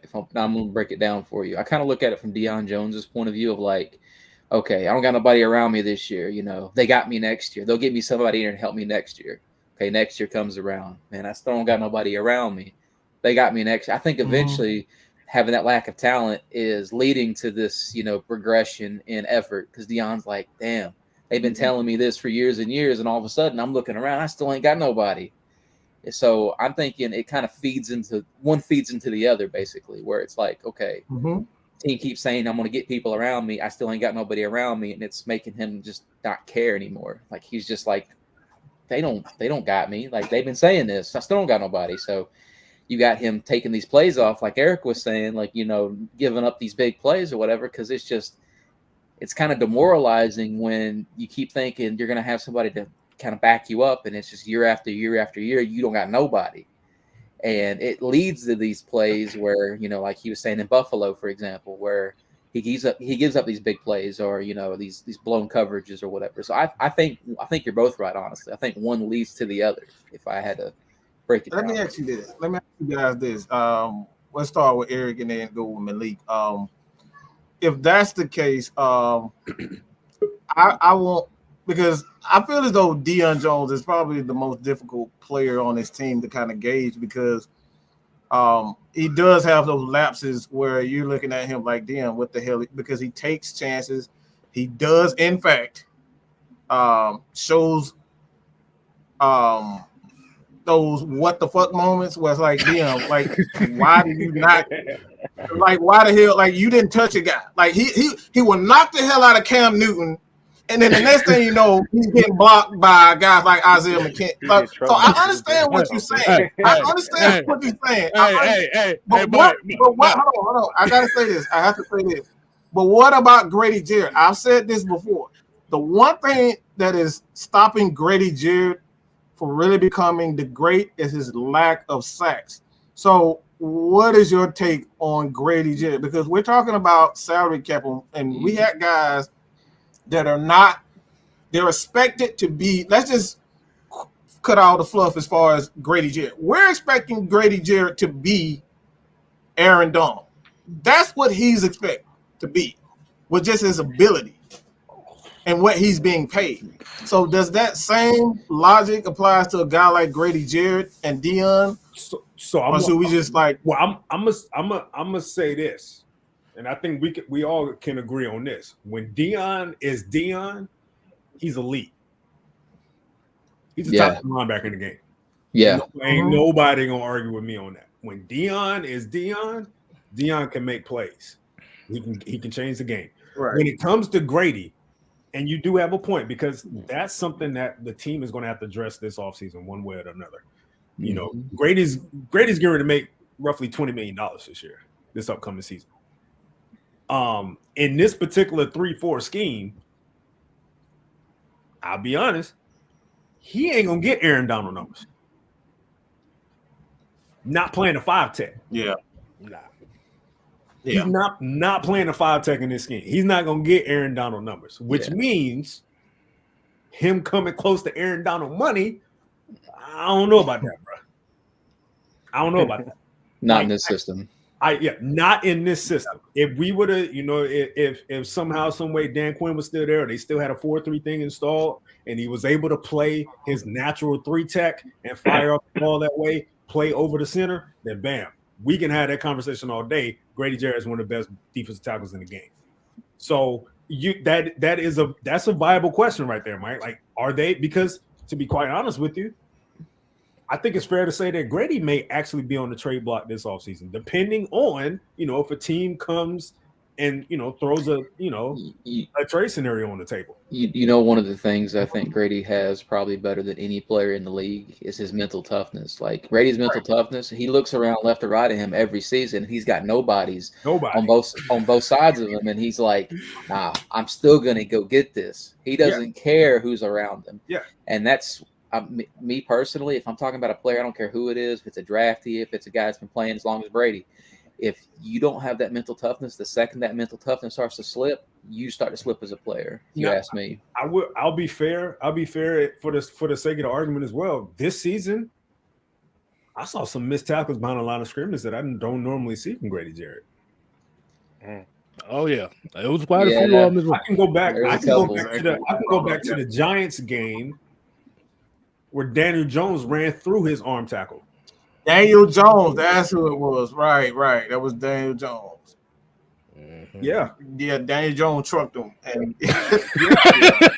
I don't normally see it. Now, am I going to sit here and say they need to trade him because of that? No, but I'm looking at his play. It may not be the effort thing, but I'm looking at it like, okay, that's you or Grady Jarrett. You're making X amount of money. You're a certain player on this team. I've seen you make that play before. Oh, yeah. With Deion Jones, I agree with you. Like, when Deion is Deion, like I haven't seen in a while like a middle linebacker with that kind of speed, explosiveness, that kind of. I mean, he is amazing.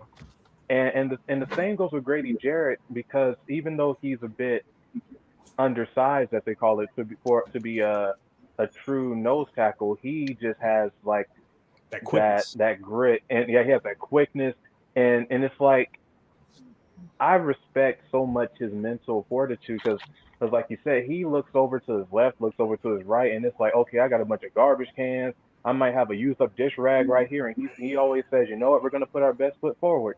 And I'm looking like, dude, you're the only one that it looks like you're the only one with the foot on the entire line. Like, everybody else just be looking like, okay, like as soon as the ball snaps, they just fall right on the ground, and then that's it, And I feel like both Grady and Deion would benefit so much if you just had just a body. And I don't mean like have a Tyler Davidson body. I mean like if you just add a Jordan Davis kind of body, and just because I remember after that Alabama game, the first Alabama game, it was like Jordan Davis that. But when you see him play against Michigan and against Alabama the second time, and seeing how he just casually shoves these people like they're a bunch of middle schoolers, like that's the kind of body that you need in order for a Grady Jarrett and especially a Deion to get free. In order for them to fully show their quickness and their speed and their strength and things like that, I don't really care. Like if you put Mike Pennell or Anthony Rush, at some point you need somebody that's gonna, without a shadow of a doubt, have sitting there standing over these other offensive linemen at 6'7", 6'8", 380, and have them thinking, okay, we got to double that guy before anything even happens. Okay. Yeah, I was about to say, yeah, because the one thing that I would say, now they will not trade Grady, and this kind of goes to what Eric was saying earlier about Deion Jones as far as the effort plays. How many tackles have you seen Grady Jarrett make 5 to 10 yards down the field? You don't see that from most defensive linemen nowadays. So is the problem more so, and it kind of goes back to Deion as well. But like I said, is the problem really just the individual or as the team itself? I think it's a combination. To be honest with you, when it comes to Deion, I know for sure Deion's frustrated. I get it. Like, bro, you went to the Super Bowl your rookie year, and y'all were that close to winning, and the franchise has taken a step back year after year after year ever since. I get the frustration has built. Doesn't help his line can't keep him clean either. It doesn't help that there isn't a ton of talent around. Hey, y'all just brought up something. Y'all just made me think about something. So damn, KStylzz, you hit me. I was thinking the same thing. So when do you feel like, because the way that we're talking right now is kind of made me realize the not signing of Don Terry Poe might have been one of the key factors on why this defense has been dipping since. Because if we remember that 17 season when Grady had Don Terry Poe next to him, you saw that, okay, because he knew he had that guy next to him that was gonna give you that same right. But like the point was brought up about Grady. When it comes to Grady, we never had to question his effort. Nah, right. It was gonna be there regardless. You was gonna get all 6 feet, 310 pounds every game for 4 quarters. But it's been a question for Deion. So I guess we're looking at it like, okay, in my opinion, throw salary out the window. We look at Grady, we look at Deion in the same light, in my opinion. They were drafted what, a year apart, I believe, or the same year. But they're leaders on this defense. Grady was drafted a year before. They're leaders on this defense. So when it comes to them and their placement on this team, like they're in the same light. So if I'm getting that effort from Grady Jarrett, who plays a more rugged position than Deion Jones, then we shouldn't have to throw that question out there when it comes to him. When it comes to trading Deion Jones and getting rid of him, that's a different conversation for a different day. But when it comes to his play this season, I wasn't fond of his play. I wasn't proud of his play. I think he's taken a step back the past couple of years, and I expected more from Deion, just as much as I expect from Grady. And Grady's always going to be there. That's one thing I can count on. It don't matter who we playing. It don't matter how bad the team is. I guarantee you Grady Jarrett is going to give his 100%. With Deion, I don't know. So my question would be, Falcons get that nose tackle that Dean Pease always has in his defense. Do you think that could be the jolt for Deion to get back to what we know as Debo? It could. I'd say yeah, without a doubt. Yeah. Because one thing I noticed when we play against like pass heavy teams, and especially I'll use Tampa Bay. Normally in other games, you notice when you send pressure or when you send a blitz from one of the linebackers, normally the running back will either pick up that linebacker or the edge, depending on where the blitz is coming from. Has any of you guys noticed that when we send pressure, as soon as we'll see Deion or Foye in their position before the ball snaps, but then as soon as the ball snaps, they're getting blocked by a left guard because somehow, some way they can't get through. It's almost like the offensive linemen on the other team completely disregard our defensive tackles and just move on over. Okay, let's get Deion. oh, See, let's the get Foye, thing, and then that's it. And like that, like, and so meanwhile, you got the running back just sitting there like, okay, so can I swing or something? Like I'm see, bored. Like, the can thing, I swing or do an out or something? the thing about Deion though, it's always been kind of an issue with it is when he gets engaged in a block, he has a hard time disengaging that block. He getting Yeah, he off. do. Yeah, that's He what do. I'm saying. So it's He like, ain't getting off. having somebody like a Jordan Davis in the middle of the line there to keep him clean. Because I think that's could be one of Deion's saving graces if he had somebody to keep him clean so he doesn't have to worry about disengaging blocks. He can just go do his job. I think it can help. It can definitely elevate the play of the defensive line and the linebackers behind them. I just look at there's times where, especially this year, Deion had an opportunity to make a play where he didn't have that nose tackle in front of him, and he missed on plays that we've normally made. I mean, you're not wrong. But you're not going to make every play. But again, there's a certain expectation level when it comes to a guy like Deion Jones. So again, when it depends on how the team they're going to have a couple of decisions to make, because they can very well sit here and say, hey, we're going to build around Grady and Deion and Foye and AJ, or they can have an option of parting ways with Deion or Grady. I don't know how that's going to work. I mean, the salary is definitely going to come into question. I mean, they're strapped for cash right now. So we'll see what they do, but there's no doubt that even with this particular scheme, we can throw out all the numbers, we can throw out all the stats or whatever. In this particular scheme, there's certain components that is needed for this scheme. For a Dean piece, for a 3-4 scheme. One is definitely a true nose tackle. You haven't had a true nose tackle. Davison is not a true nose tackle. I'm sorry. He's undersized. Anthony Rush, he's solid. That's why we call him Route 96. Anthony Rush might be at his ceiling already, to be honest with you. I don't know if he's going to get any better, to be honest with you. Shit. Tyler Davis is better off for serving pizza at Stevie B's. Yeah. Stevie B's don't want him. Stevie B's don't want him. I always felt Stevie B's shouldn't even be on a 2 deep. Stephen Means is a practice squad player. I'm sorry. There's no reason why. Y'all trying to get me in a rant part 2 on that. I'm not trying to do that. We're gonna stay away from that one. Now, I got we're gonna stay away from that.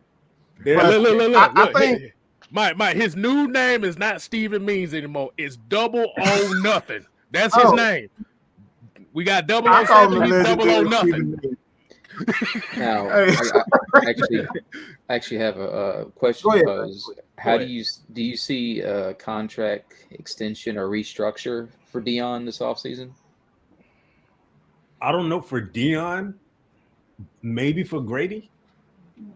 Because again, I mean, he's going to be making 20 plus. Yeah. Is he willing to give a few dollars back to help the defense? That's where I was going with that. You talking about that's Deion? where I was going with that. You talking about Grady? I think he probably would. Cause I know some people might be thinking y'all might have been talking about Deion's contract as far as restructuring. Because I remember Deion already did it twice. Well, I mean, either one. He ain't restructuring nothing. Yeah, that's true. I completely forgot about that. Yeah, you're right. I'll say this. I think defenders, if you're going to play in a Dean Pease system that has had success, I think those guys in this defense, they understand that you're not going to be able to you're not going to get paid a $15-16 million because of the style of defense, and you can rotate the inside linebackers as long as you have the right front. So I think Deion understands that fact. That's one of the main reasons why he restructured, and I can honestly say that Deion is obviously out of his prime. I don't think he is that same Deion that we been accustomed to seeing for the past 6 years or so. But I think I think one of the things that when I'm looking at Deion Jones, I'm not looking at Deion Jones for solely as a middle linebacker. I'm looking at Deion Jones as a jack of all trades because we do have to remember he led our team in sacks, okay? For 4.5 sacks. He's an excellent cover guy, and he is one of the best.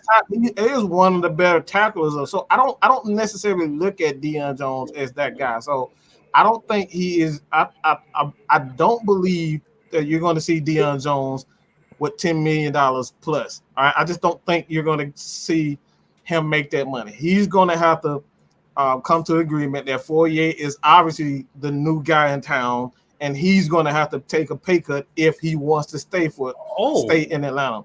And if he doesn't, Mike Walker is already standing right next to him, ready to take over. Mike Walker need reps. See, here's the crazy thing though about restructuring, because it's because the thing is, you ask a player in the previous regime, like, hey, let's restructure your deal so we can get more talent. The talent doesn't come. So now at this point, push the money so far back, and now at some point you're like, okay, I want to at least get some of what I originally signed for. I mean, I'm not finna. Don't just ask me now, like, hey, we now need you to cut the money that you still haven't gotten, just so we can possibly get more players. So because I mean, hey, like that's why there's been like so many talks about possibly trading him for like a decent pick or something like that for that very problem. Getting back to what Mike was saying, though, do you think Arthur Smith and all of them already informed Deion, like, look, you're not going to be this dude, it's going to be Foye, and that's kind of just like, hit Deion like, damn, I'm not that guy anymore? Nah, I don't think it. No, I don't think so. I don't think it got that far. When it comes, you got to keep in mind with Pease. Pease has something similar in Tennessee in these type of linebackers, and Rashad Evans. Yeah, that's true. He's used to working with somewhat of an undersized, athletic inside linebacker. He's done that before. And when it comes to Deion, I honestly, he's like we already pointed out, he's already worked that contract twice, man. He ain't doing it no more. He's ready for his pay raise, and I forgot about that. Yeah. Not once, twice. Yeah, I completely forgot about that. I knew the first one, but I forgot about that second one.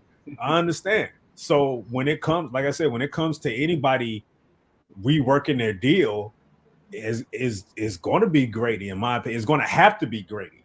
There's not much options, right? There's not many options. They're strapped for cash right now, and I know Grady signed that contract, and you start to see it a little bit this year. Grady coming out with the with the custom suits and stuff, tailored suits. He walking like a guy that just got paid. I get it, but look, man, they're at a certain crossroad right now as an organization. They're teetering on whether they want to rebuild or whether they just want to kind of load up for one more run with Matt Ryan.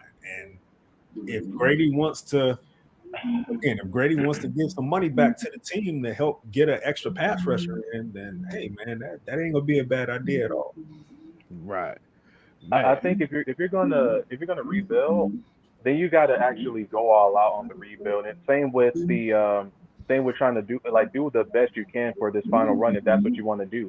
Because the thing I never got over was right after the Super Bowl, it's like, okay, we're gonna retool so we can get ready for another run. Then you draft Zach McKinley instead of TJ Watt. Like that was the dumbest thing ever. Because if you're going to do stuff like that, why not just draft Patrick Mahomes in that same draft? Why not just do that and then with Matt Ryan get the most you can out of Matt Ryan, who just won an MVP? Like you can't just halfway do it. Be like, okay, we're gonna do this and that. One thing I really disliked about that last regime, man, the level of complacency that they put on the team. Like they were like, yo, we're gonna be all right. That killed me. And yeah, after that Super Bowl, they said, you know what, it's gonna be all right. We're gonna run it back. We didn't even try to restructure deals to go get extra players. We didn't really care about maneuvering a whole lot in the draft to kind of load up on the depth at least. They made two mistakes that year. The first one, I don't want to sound too nitty on this one. The first one they did was the Devontae Freeman contract. Only reason why I say that was because that was the opportunity for you to give Matt Ryan that contract. Now you ain't paying Matt Ryan as much as you did if you had did it the year before. And what that would have done is that would have opened up the cap space a lot more. Now we just looking at it from hindsight, from looking at it from back here and now. Yeah. The biggest issue was giving Robert Alford that contract. I think that's where that too took a turn for the worse when they gave him. He was clearly not the guy to be getting for a $30 million. Like he's Robert Alford. He's showing you nothing but failure. I think what pretty much it. What irked me was when it came to Tack and Beasley, they never brought anybody in to give them any type of heat. They just said, you know what, y'all gonna be our pass rushers, y'all gonna lead this defense. And I'm like, where are you seeing it? You're seeing this based on potential, but the little things that are being done in the offseason, Beasley not working out, you know, Tack, you know, staying hurt. Like, you guys are not bringing in any type of competition for these guys. These guys are sitting on it saying, you know what, you know what I mean? They had no reason to step it up. Like, they look behind them like, well, nobody back there. You know what I mean? Like, they got complacent. Right. Yeah, right. because people forget that people get so caught up in how the defense played in the Super Bowl for that first half. Remember, they were the 27th ranked defense in the league that year. They were one of the worst defenses to ever play in the Super Bowl, period. But for some reason, they said, you know what, we're good where we are because we had, at the time, the 8th best offense in NFL history. In 2018, after Devontae Freeman kept getting injured, they didn't retool their running core. They were like, okay, we're going to keep Devontae Freeman for another year. And then he kept getting injured. And then all that dead cap money. You know what they also banked on? They banked on, because if you remember, Dan Quinn took over the play calling late in that season. And when he took over the play calling, everybody was hype about that too. When he took over the play calling late in that season, the turnover started to happen and they started to get a few sacks. The defense had a very good run in the playoffs. And all of a sudden they were like, all right, you know what? We figured it out. Just let Dan call the plays.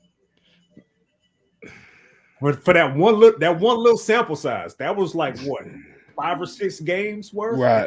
All right, we good. We got it now. See, but the key, but we also have to remember around that time, the key for that, and I'm going ahead and bring Ellis in here as well. But remember at that time when he took over, you have to remember the guys that was stepping up. Remember, you still had Jonathan Babineau. That was your leader. That was your alpha. You had Dwight Freeney stepping in a little bit. Who I still think they should have brought him on as a D-line coach. Yeah. That's just me. Oh my God. Yeah. That was somebody I don't Rashid Hageman. I don't care what nobody says. Rashid Hageman was a vital part of that defensive line, man. Yes. He allowed those guys to mix match. He could mix match these guys, and that's why I say gotta have that big guy in front that you can just move around and mix match and play dominoes, play chess with that defensive line. You don't know where the pressure is going because you got this big 366, 340-pound guy that he could be on the edge, he could be in the middle, and he can. That's how that Seattle defense was ran, where on occasion they had that 300-pounder playing at defensive end. Remember when they had like Red Bryant? On certain occasions, rundowns, they would kick Red Bryant out to the to defensive end spot, and all of a sudden you're looking like, damn, where the pressure coming from? And then they put Michael Bennett at defensive tackle, letting him be Bennett inside. Yeah, that's let him. Yeah. LS, what's going on, man? What's going on? What's going on, man? Missed y'all, man. It's been a minute, man. I've been out doing MIA, man. We see you, man. Man, got doing. Hey, man. This year, I ain't mad at this year, bro. I think you got a little bit more gray hair than usual, man. God dang, boy, this season. Yeah, man. The seasons, man. Then what? So you know how everybody else got doing coming involved in your life. You know what I'm saying? They're family. You know what I'm saying? Right. Right. Like, boy, now I just got to carry on these little extra responsibilities until they grow up. You feel me? That's how it is. Ain't nothing wrong with that, man. What you got for us, man? Man, look, man.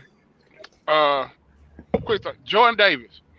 I know a lot of people say, you know what I'm saying, it's other cats out there, you know what I'm saying, that can do the same thing that he do. And why I disagree with that is it's a couple things. Remember when they played Alabama, right? The first time in the SEC championship? You remember how tired he was? Remember how they wore him out? But think about the fourth quarter in the national championship. Them cats were just chilling up there like they ain't even started. They really put in the where he really put in that work. You know what I'm saying? To be conditioned. You know what I mean? Like that's some things that you just can't teach, bro. You know what I'm saying? It was a rotation. He made a different. He made Kirby he made what he did was he used more as a defensive line. Yeah. And Jalen Smith, I believe that's his name. But he came in passing situation and took responsibility of that nose. He was more as an athletic nose than Jordan Davis was. So that's like this is the reason why you have to have a plethora of guys up front so you can mix and match and keep certain guys off of the linebackers. This is why it's important to have these guys different skill sets in front of those guys because you might want to go to a big package. If you got a big package, you got to have a guy like Grady Jarrett who's an end. He's still a defensive tackle, but he's quicker than the rest. And then you got a Jordan Davis, and then you got a Marlon Davidson. You kind of mismatch these guys with Davis. So this is the reason why you want to have a lot of guys instead of just focusing on one particular guy who has elite pass rushing skills or just one of those generational type pass rushers like a Bradley Chubb and all those types of guys. So I get it. I don't think if you're looking at Jordan Davis as a defensive guy that's going to be one of those generational, he's going to completely change this defense. He's not that guy. He's a part of the puzzle. He's a piece of a greater scheme, and that's how you should look at a Jordan Davis. Yeah, because it's like his power, bro. It's like that's a big dude to deal with. You know what I'm saying? And think about and like them first two downs, it's like he ain't got to be there all three downs. But I look at like those first two downs, like whether you choose to pass or to rush, I mean the pass or to run the ball, like he's gonna be a threat. You know what I mean? Regardless. And he takes up so much space so Grady can get off, bro. You know what I'm saying? Like he take up a lot of room, bro, so they can get off. Did you guys take him at 8? Not at 8. That's the question right there. That's yeah. I'm not at 8. I'm doing the dog. I'm not doing it. That's the question. I'm not doing it. I know Dean P. I know Dean P's scheme. He can get a guy later in the second round that can do that, but he has to trust his secondary in order to blitz and send these exotic blitzes that he wants to do. So I'm not taking Jordan Davis for that reason. I'm going for a guy, maybe a Stingley, maybe a Kyle, that high because I know he needs to trust his secondary. Right. Hey, I thought about Stingley, boy. Oh my God, Stingley and AJ Terrell, boy, that's a nice. Because like think about it. Right? When you think about that's nice. Think about what DP said. He said we needed to work on applying pressure, but also having better coverage as well. If you have a better pass rush, that kind of allows it kind of allows the secondary to be a little more like, all right, cool. But if you improve your secondary and you have a safety up there that like you could play a cover 1 or a cover 2 man, and you know your safeties are down like in lock, that pays dividends. And there's not a lot of safeties that are 6'4", 220 pounds like Kyle Hamilton. A lot of them are like 5'11" or 6'1". Knew somebody was gonna bring him up. Hey, that's a big man. The interesting thing about Hamilton is that's a big man. So Hamilton, you can move Hamilton anywhere. He can play he can play strong. He can play free. Right. He can give you that big nickel look in the slot that can allow Richie and Jalen to play 2 safety deep. Like you can really get imagine if Dean were to have Hamilton disguised blitzes as a slot. Yeah, I got a question with that. Exactly. What do you do with Isaiah Oliver then? Yeah, well, I was just gonna say I don't know if I want to move out there. That's fine, He's another thing. That makes it even better. Here's the question. Here's the question though. Wouldn't that be a good luxury to have? Like, wouldn't that be a problem we would want to have? That's the thing. I'd rather you have it and not need it than need it and not have it. No, exactly. But look, y'all. You know what y'all just did? Y'all just got something working in my brain. Cause I just thought about this just for a little second. Y'all just brought it up because I didn't think about this before. I would not be surprised if they do get a Kyle Hamilton if he drops. I mean, I hope because because the reason why I say this so. is the reason why I say this too is if we look at how this defense is constructed and how DPs like to play, they could use Kyle Hamilton as kind of like that small, basically another Deion Jones. They can really get funky with a guy like Kyle Hamilton. See, that's the thing about Kyle Hamilton. You're pretty much drafting Kyle Pitts, and putting him at a safety position. That's pretty much what you're doing. If you look at it from a pure talent standpoint, like you can argue that Kyle Hamilton is the most talented player in this draft period. So, like, I am hoping that is the pick at 8. Like that is ridiculous. I know, and I'm pretty sure you guys will probably agree with me on this too. But I would not bring Isaiah Oliver back for a year. I think he's earned a chance to redeem himself in 2022. But if they were to go that route and draft Kyle Hamilton, like I'm not gonna sit here and say like, man, we got a problem. That's the thing. I'm looking at this like this is beautiful. Like you're giving a guy like DP so many playmakers. Like now he can do whatever he wants. Really makes it. That man can walk into his office, take his playbook out, and just boom, and just take everything out at that point. Because here's the thing about Hamilton. Wait a minute, y'all just got me thinking of something else. I'm finna ask y'all a question right here again. This is a scenario. See, Mike didn't tell y'all I'm the question guy, right? So I've already made the video on Kyle Hamilton. I already spoke about this. No. Y'all late. Y'all gotta catch up to me. I already did this video. Bro, we don't give a damn. We trying to. I've got this question.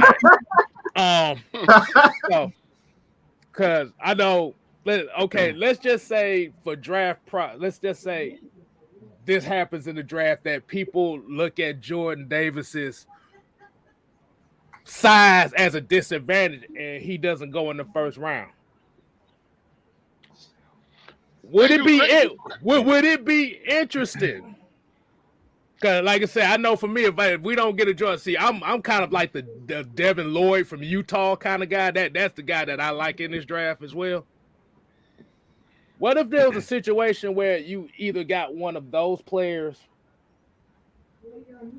and you used your second round picks to trade back in the first round, late first round, and got Jordan Davis?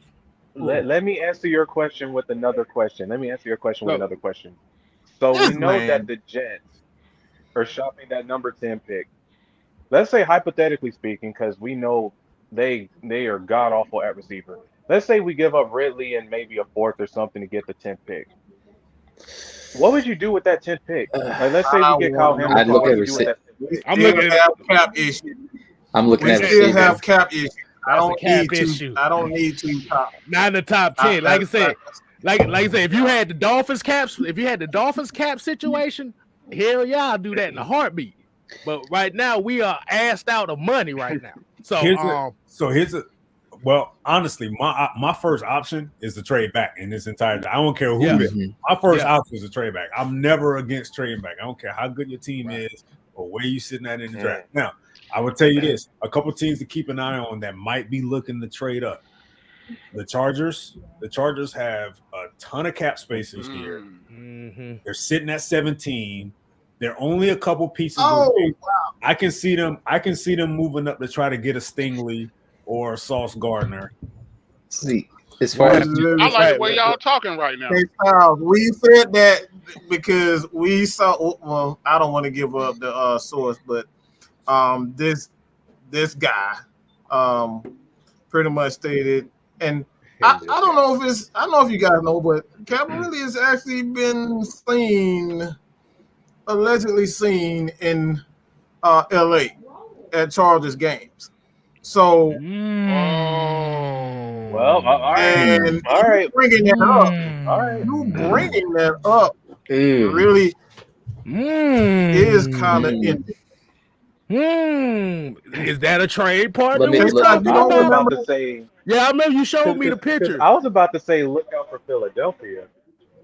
Ooh. But now So that you say that, like, oh I man, let's say They have cap issues themselves. So I don't know if long term they would want to invest in a Calvin Ridley because of those cap issues. Because they have to find a way to try to get out of that Fletcher Cox contract. So I don't think there's a good. It's still a match opportunity for them, but like long term, Calvin Ridley is going to want to get paid. Like that's just say he's going to go to a team with the cap space. right?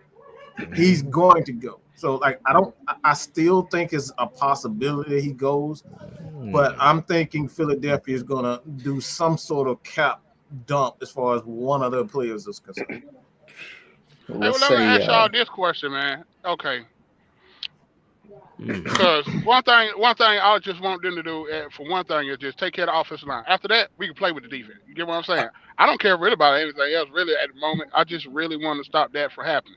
But on this defense, the way y'all tell defensive line, secondary, right? How do you feel?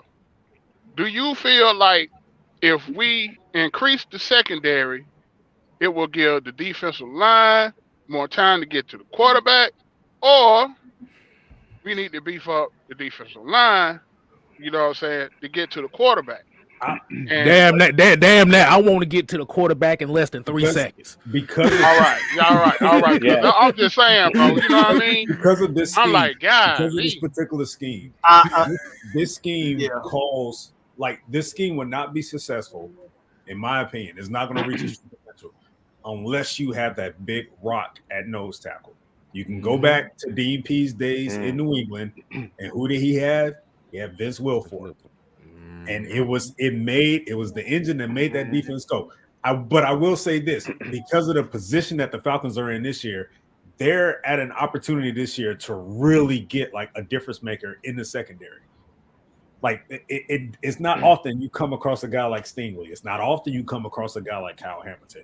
So to me, in this scheme, the bigger priority is a nose tackle.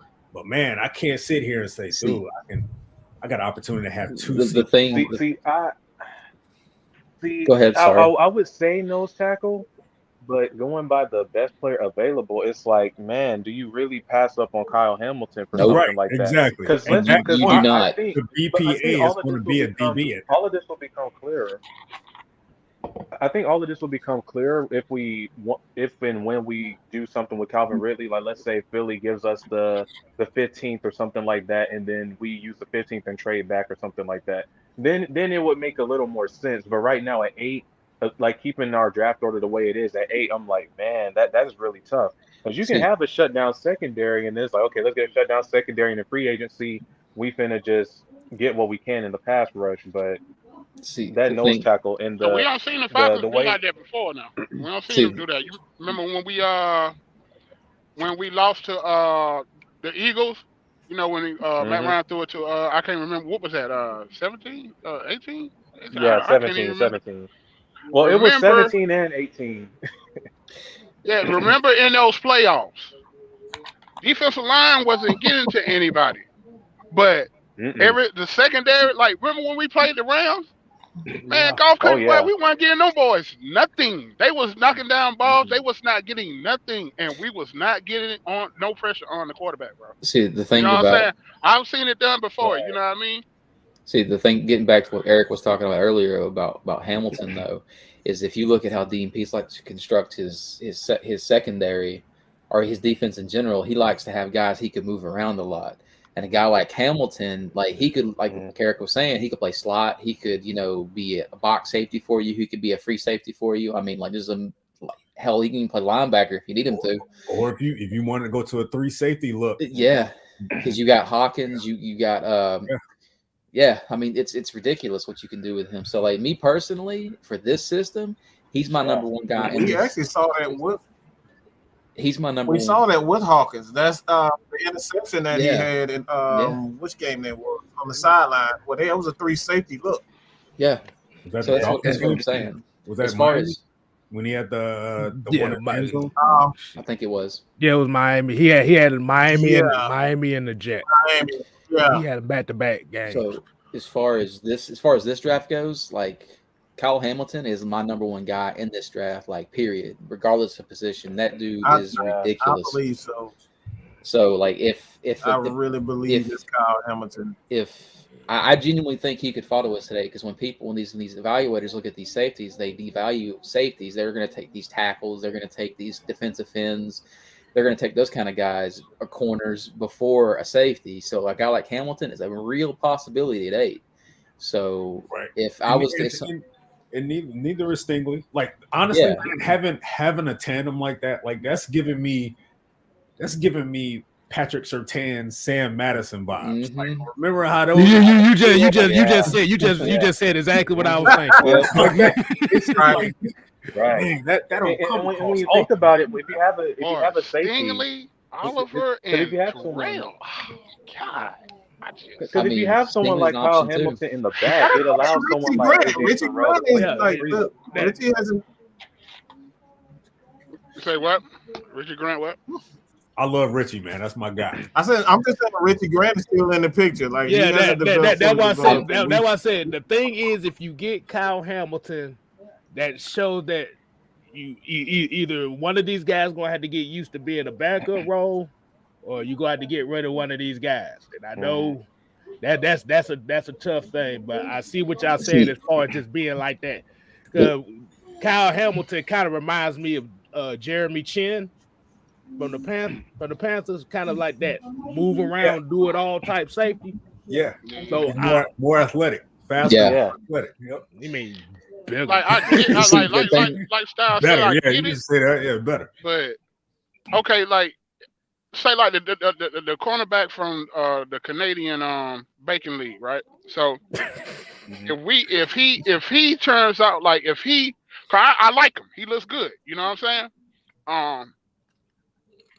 If they feel like he can lock down on their side, then I really don't have no problem with it. But golly, boy, that corner position, boy, I am tired of that shit. You also gotta think about this bro. too. Like if you get someone like a Kyle Hamilton, like having just imagine you being a corner, and in previous years you had to kind of overcompensate a little bit just so the safeties don't get exposed. You have someone like Kyle Hamilton and Richie Grant out in the deep in the field. It allows someone like AJ Terrell to play a lot looser, because then maybe you can blitz AJ Terrell a little more instead of it just being AJ Terrell, you guard this guy. And this you press this guy. I mean, he can take chances. It's calling for everybody. It's calling for everybody to blitz in this scheme. That's right. It don't matter. Like if you're a corner, you're coming off the corner blitz. But the one thing we're also not mentioning when it comes to having a guy like Kyle Hamilton, and granted, Richie Grant is going to be a solid player. Isaiah is going to be a solid player for us long term. But the aspect of having a guy that's 6'4", 240 that can defend a Gronk, a George Kittle, a Travis Kelce, like I feel like in terms of that particular aspect, he's the best. He would be the best option on the team. You don't have to put that responsibility on Deion Jones anymore. You don't have to put that responsibility on a smaller Richie Grant. You got a guy that's 6'4", 240 that can run with these tight ends and can eliminate that equation. Like that, again, it opens up. Not to mention, like you could have him set down like as a box safety, and you could blitz him too. Like somebody coming at you that's 240, 6'4", full blast. That's gonna rock a QB. Like there's a bunch of stuff you can do with him. It's crazy. Yeah, my bad. But, I'm sorry. Look when you would see. No, I was saying my bad. I was just sitting here laughing because LS said the Canadian Bacon League. Oh, my bad. They're starting. That's what they look like they're doing. You know what I'm saying? You know how we used to play steal the bacon, man? That went over my head. We gotta tip the cap to them, man, because the last regime didn't do anything like this. The last regime didn't wait till the day after the regular season to say, "Hey, man, you know what? We're gonna start bringing guys in now." Mm-hmm. Like they just kind of like I'll give this current regime that they sat back, they look at it and say, "Hey, you know what, man? We need size in wide receiver. We need some more playmakers in the secondary." I want to get y'all's take on Drake. I want to get y'all's take on Drake London. I've been watching some of his games or whatever, and for this system, I think he could be a key piece. Like, I think he could really be good in this system. How do y'all feel about him? I like Drake London, and one thing that I like is the obvious, his size. Because if you look at the Arthur Smith schemes that were run, or that he tried to run here, but mostly the ones he was successful in Tennessee, his receivers weren't just fast, your average receiver. They were big and they were physical. When we went to the Super Bowl, we had some very physical receivers. I mean, of course, you had Julio Jones, like 6'3", 230. You had, Mohamed Sanu, and then you had some physical guys to run block. As the years went on, we were like, okay, we got Calvin Ridley, who may or may not run block. Russell Gage may or may not run block, and that just makes your run game, especially on the outside, a lot more difficult than it has to be. That being said, I'm not getting him at number 8. Like that would be probably the worst possible thing you could like. I'm talking about maybe potentially one of those second. I'm talking about one of those potential second rounders or something, or maybe a third or something if he falls. Oh, I could see that. He's not gonna fall. But he ain't gonna fall that damn You far. don't think he's gonna make it to round 2? I don't think he's gonna make it past the Jets. Be honest with you, I don't think he's gonna make it past the Jets. Be honest with you, he's not gonna make it. I don't think so, because I was looking. He'll be gone. I think Traylon Burks out of Arkansas will be gone in the first round. Of course, Jameson, Olave, Garrett Wilson, those guys will be there now. Oh yeah. Now let me pose this: if they wanted to get some size, Pickens might be there at the top of round 2. He's another guy I'm looking at, so I like Pickens a lot. Oh yeah. Now I'm gonna tell you something. I would take Pickens all day. You know why? Because of Matt Ryan and George Pickens. The mentality he has, the dog. Mm-hmm. Yeah, his catch radius, bro, it's off the charts. It don't matter where you throw it around him. Man, with Matt Ryan, they got a guy that can do that. That's oh my God. That's all you need. Like I said, this is what I want out my wide receivers. You ain't got to run a 4-3. You ain't got to run a 4-4. No. I won't. But he can get open. But this is what I was about to say. Like I said, you better, like I said, as long as you able to have a catch radius in the intermediate and short game and block. Hey man, look, I don't know how y'all feel. I'm a huge Wan'Dale Robinson fan. Oh, he a dog, bro. I know he's small. I get it. I know he's small, man. He's scrappy though. Well, I don't give a damn how small That he can be 5. That's what we've been saying. We don't He give doesn't have a particular look. Let's dispel this right here. He does not need a particular size to be in his offense. He doesn't need a receiver to be a particular size. He needs guys that's going to play with a certain mentality. It's all about toughness, physicality, and you wanting that can win dominate your opponent. Exactly. Exactly. That can win one-on-ones. Wan'Dale can win one-on-ones. Like I said, the dude could be 5'1", 140 pounds, but if he a dog out there, I'm gonna take him. We done seen some guys 6'3", 220 pounds that can't do shit out there. Yeah. It's been a history out there. Like I don't think people understand. I don't think people understand how frustrating it is when you're watching the game, and there'll be the few plays that Matt Ryan has protection. He's in the pocket for like 5 seconds, but then when they show the play from another angle, I'm like, how come they're in man coverage, but yet you can't do a single slant? That doesn't even make sense to me. Like I'm looking, I'm like, wait. Well, I'm like a single slant against the slot corner.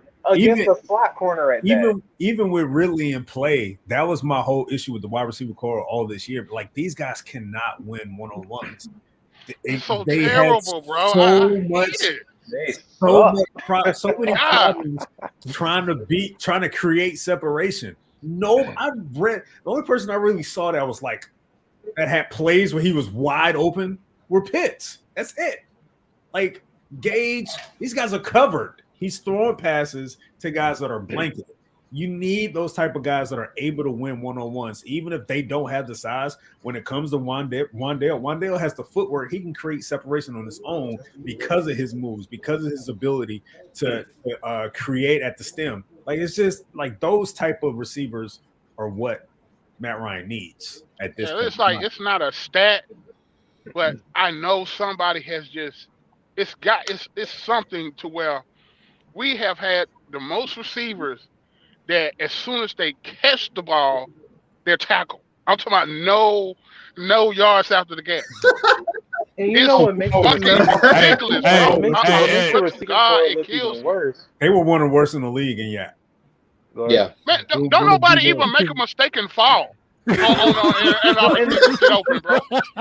No, and what makes it worse, what makes this receiving core look even worse is, mind you, they're bracket covering Kyle Pitts. So at some point, somebody's got to be open. We can have an empty set 5 wide. They're bracketing Kyle Pitts, and yet nobody's open. And I'm that's like, one thing that killed where me. Where y'all going? People. And then I think we saw too much of Pitts at X receiver. I don't need to see Pitts at X receiver, man. And I don't need to see him that much. He played it too much because of the fact that they didn't really have any type of threats on the outside. That's what killed me though last year. People would always complain about Pitts' like lack of touchdowns. I'm like, have y'all not been watching these plays? Like, they not letting him. He's bracketed. Yo, you're not going to see it. You're not going to see it on the broadcast. I mean, they got a safety. They got a safety over the top, or they sneaking a DB up underneath his route. Like he's bracketed, man. Hey, I mean, what showed everything to me was that play. What killed me was that play against New England where there was a slant, but then they ran into each other. But then what happened was, they're like, Matt Ryan threw a hospital pass. I'm like, that's not supposed to happen. that route is not supposed to happen. They're about to dive into each other. Like they're trying to tackle each other like for the Patriots. It was so bad.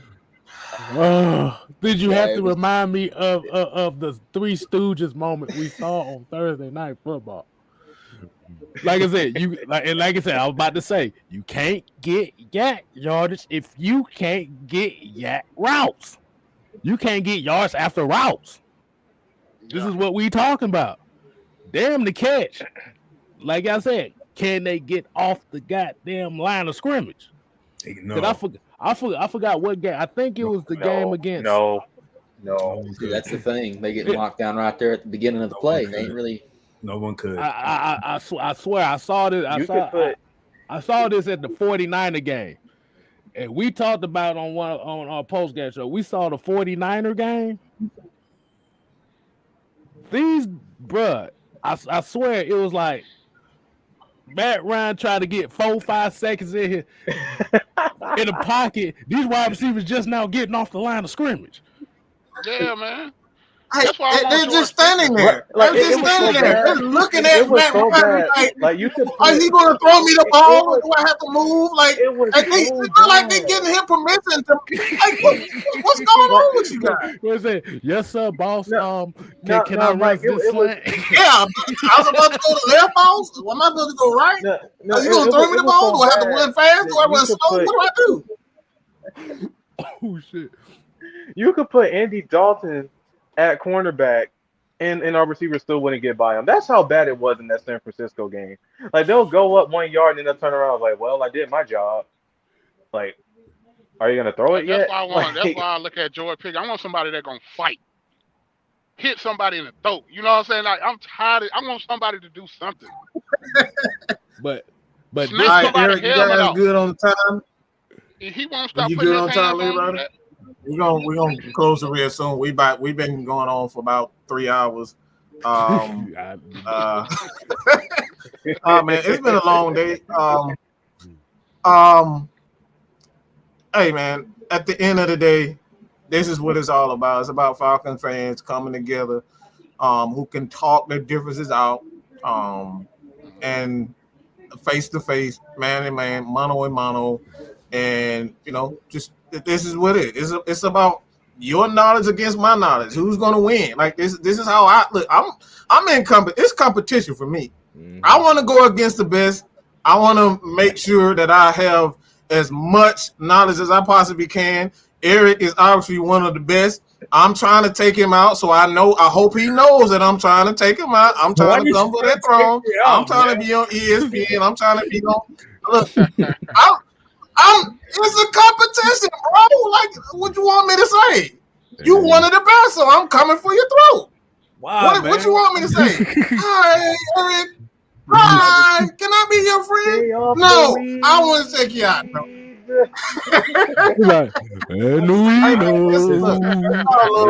All love is all respect. Eric has done what a lot of people are afraid to do, is just come on the show and air his grievances, and they don't run like cowards. Mad respect for you for that. All right, so it's hard talking. You guys can give your last thought, huh? It's hard talking back and forth on Twitter. That shit get aggravating. And it is. It is. We had two guys in the chat that so talking all kinds of mess and ran from the link, as they always do. Where you at? Aggravating. Where you at? Where you at? Boy, them boys, hey, look. Hey, look, when we put them links out there, them boys ran from the chat. That's what they did. They ran from it. I was waiting. I want that link. Send it to me, man. Hey, if anybody want me to come on, man, chat some football. Let's do it. Let's send it right. Let me know. Right, man. Like you said, at the end of the day, everybody has a point. Yeah. You just gotta put it out there. Like you said. Yeah. Y'all saw them bicker a little bit. That was the funny part. Yeah. But at the end of the day, hey, we just want to see these boys win some football games, man. That's all. Yeah. That's it. That's all. That's all. Yeah. We want these boys to win some football games, man. Make us happy. I want to see my damn team in the playoffs. Shit. Exactly. I ain't trying to be like this every year. But you ain't lying. Boy, Lord have mercy, man. We don't went from the Suki Hana Amber Rose slut walk defense to despicable me wide receivers, man. We don't need another catchphrase for some bad play. we got our wide receiver core look like a bunch of Oompa Loompas. I know. Like I said, I know the salary cap and the odds are against them a little bit, but I want them in the playoffs next year, man. Playoffs or bust. Let's do it. Hey, I'm always like that, man. Shit, it's playoff or bust for me. Yeah. It's always like that. Yep. But yeah, everybody go ahead and get your final words for the night. Plugs, whatever y'all want to do. We'll go let Eric go ahead, man. Do your thing. Just follow me on Twitter at _Eric_Robinson. If you guys want me to come back on and chop it up again, talk some draft stuff or whatever, man, just send me the link. Let me know. Give me the time and the place, and I'll be there. Okay. All right, gotcha. That's a plug. Hey, gotcha. Y'all better stay tuned to that one. Just letting y'all know. We had fun last time. We had Matt Curley last year on the draft. But it was one tiring. Woo, boy. Look, that was a long draft. 5 hours. Bro, we did 15 hours total on that draft. Damn. Do you know how hard it is to come up and crack jokes for 15 hours? Hey, look, we got old boy big head. Boy. Oh my god! I don't know how long they're gonna have me working the draft this year, but if I got some free time and y'all want me to hop on, just let me know, man. I'll definitely come aboard. All right, fellas, y'all go ahead and give y'all final thoughts. All right, man. Appreciate the join. Man, I just want to say it was good, man. Get back up here, man. You know what I'm saying? Talk this football with y'all, man. And I'm still on the same thing I was last year.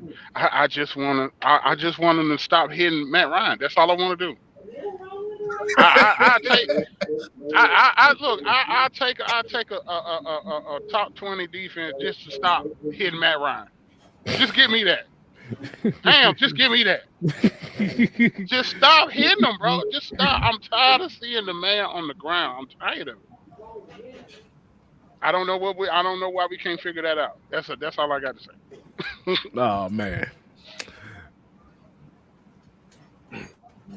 What I'll say for my final remarks is I have a lot of optimism for what we can do, because if we can go 7-10 with two very winnable games at the end with what I believe Washington and Carolina, if we go 7-10 with this roster, given how everything happened at this point, the sky's the limit. But I think one thing that has to happen though is, as fans, we have to still apply pressure on management.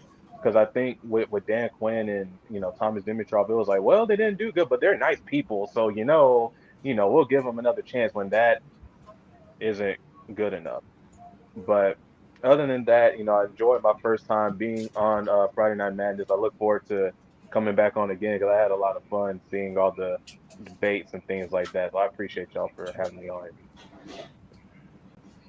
Hey man, go ahead, Black.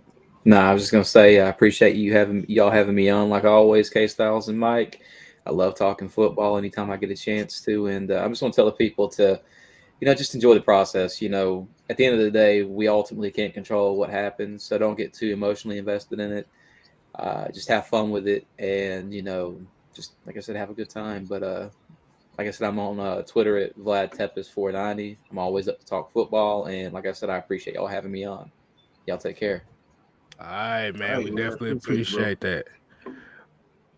Man, hey, man, this was a good one tonight, man. It was a good one. It was a good one. I've been stirring up trouble all day, and I ultimately got what I wanted. You got what you want. Hey, got what I wanted. That's all I need. Hey, look. But this is what we keep telling people. If you got something, if you disagree with anything we say, bring your asses on. Don't be talking shit in the comment section. Don't be talking shit in the chat. We call it Friday Night Madness for a reason. This is y'all show to come on. And if you disagree with what we got to say, hey, we talking about it. Mm-hmm. Like you said, you saw Mike and Eric. They disagreed like hell for about 10 minutes. And ultimately came to the same conclusion. Exactly. You see how that worked, though? Exactly. Did you see the energy went from this, and then it just went down to It went down to KStylzz calm level. It went down that level. You see how that goes? But like I said, we got to have these platforms out here to talk football. Let's just be honest with you. A lot of people that be looking at these ESPNs and these Fox Sports and be getting a lot of the information. Like you said, you're talking to guys that's been journalists and played the game. So yeah, you get that aspect. But just because somebody have a different opinion, this is what we have to learn as well. As people got different opinions. Mm-hmm. Let's talk it. I would rather you come on this show and give your opinion and have, like I said, have the conversation and give your opinion, than you sitting up here in the chat the whole time spamming bullshit. And then when the link comes on here, then you're scared. Then you don't want to click it. You sitting here typing every 2 minutes. But as soon as them links come on, you disappear.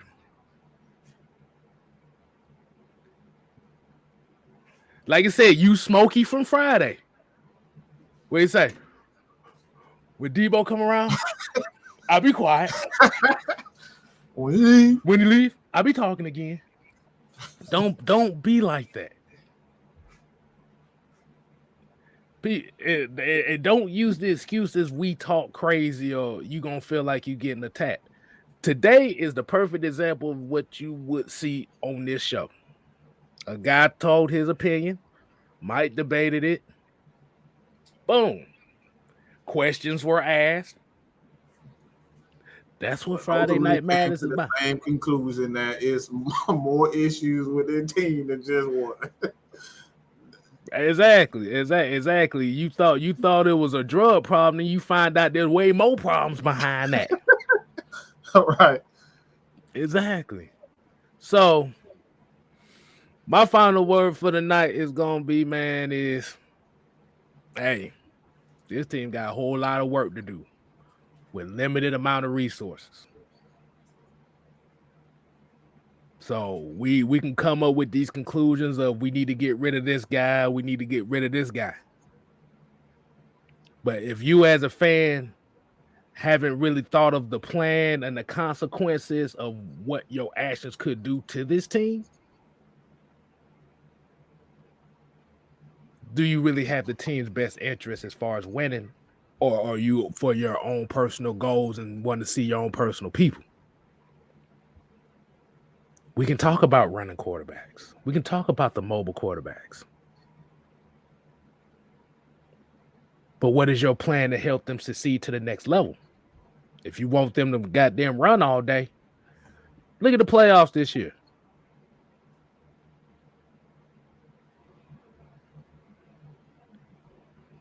Really, one of the only running quarterbacks you got in this playoffs right now is Josh Allen.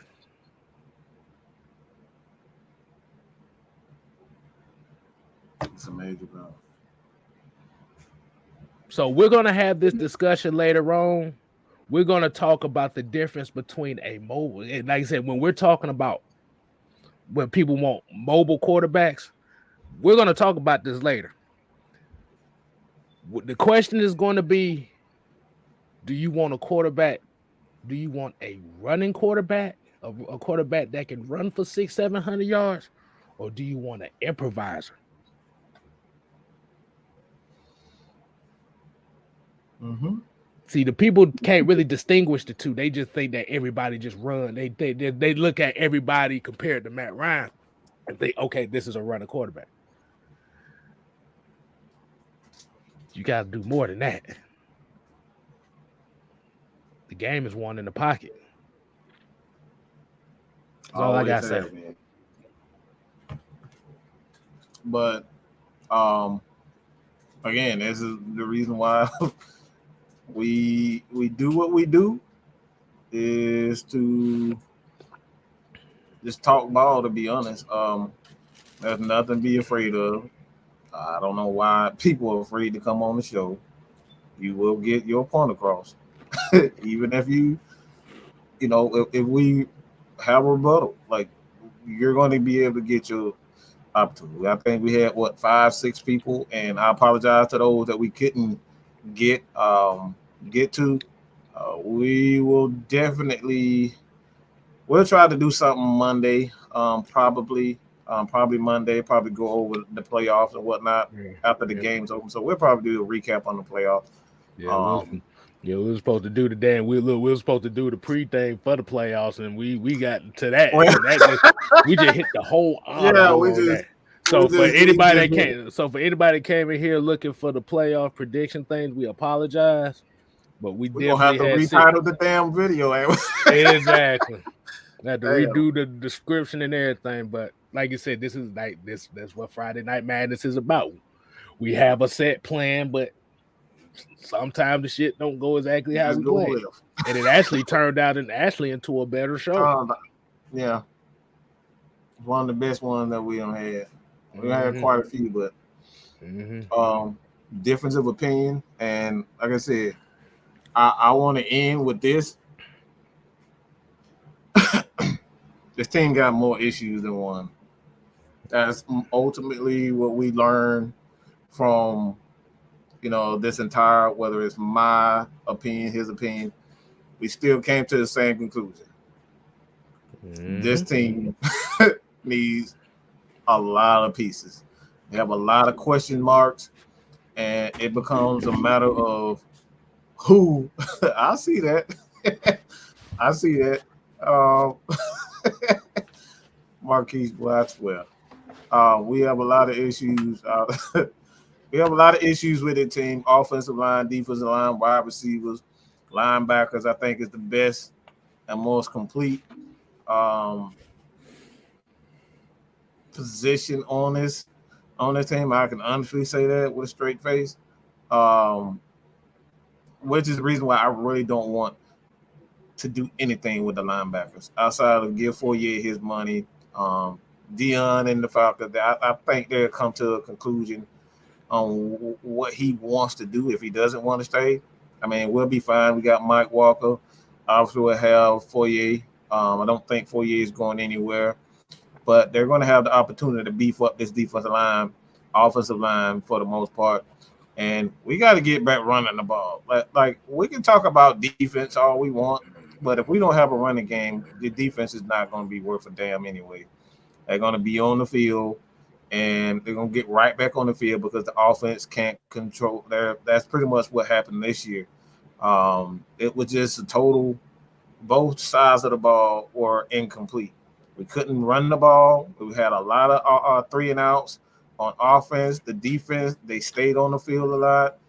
And when they played well, the offense couldn't get going. When the offense couldn't go on, the defense. So there was a lot of issues with the defense.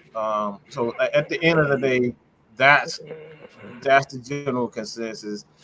I will say this also. I don't think that they lied to us about a rebuild. I think this is just the circumstances that they were dealt with. They don't have the cap room to make any move. You gotta have the cap space in order to rebuild. And that's just, you can't go out just cutting everybody because you wanna start over. It's just not how that works. These are guaranteed contracts that they have. And at the end of the day, patience is what we all are going to have to deal with, because ultimately the previous regime just didn't do their job. They did their job poorly, and this is what we're dealt with. Deion Jones is frustrated. Grady Jarrett is frustrated. As we know, Calvin Ridley is frustrated. Julio is frustrated, and I'm positive that Matt Ryan is frustrated. But at the end of the day, you still got to get up and do what you got to do. The end. Mm-hmm. And I have a special guest appearance. Alama Days of Kids is going to show up on the show right quick. Oh, Lord. Hello, everybody. This dude, really? Alama Days of Kids, everybody. He just showed up to the show. Wow. He's sitting here watching the show with me as we speak. Wow, really? This is the representation of our wide receivers. This is what I've been talking about, despicable me's. This is our wide receivers this year. They about that tall, too. Do you see the little feet on it? That's why they couldn't get open. Look at the little feet. This dude, wow. Oh man. That's all you got, Mike. That's it, man. All right. So here at AFN, we definitely appreciate y'all tuning in. Hopefully y'all hit that subscribe button. Y'all hit the notification button. I'm your boy 6-Man KStylzz, man. Hit my channel up, man. I'm on the road to 1,000. Hey, man, I need y'all asses to hit that damn thing and get me up to 600. That's a squad. Hit a that. Squad. Hey, our wide receivers say, hit the subscribe button. Hit the subscribe button. Hit the 6-Man KStylzz. I mean, I can't get over him, but I try. Look at my legs. Jonathan, it's going to be a 2 to 3 year process. We all know that. That's what it's going to take to get some cap relief. So, right, man, it's it's going to take that much time. It's like I said, man, it's like whether we like it or not, whether we like it or not, it's going to be patience. And definitely subscribe to Atlanta Falcons Nation. Hope everybody's being safe out there. Take care of your families. Take care of your health. But as we hear at Atlanta Falcons Nation, what do we say? We ain't here to play. We here to stay. But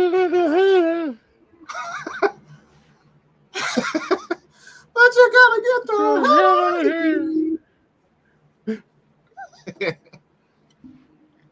Deuces.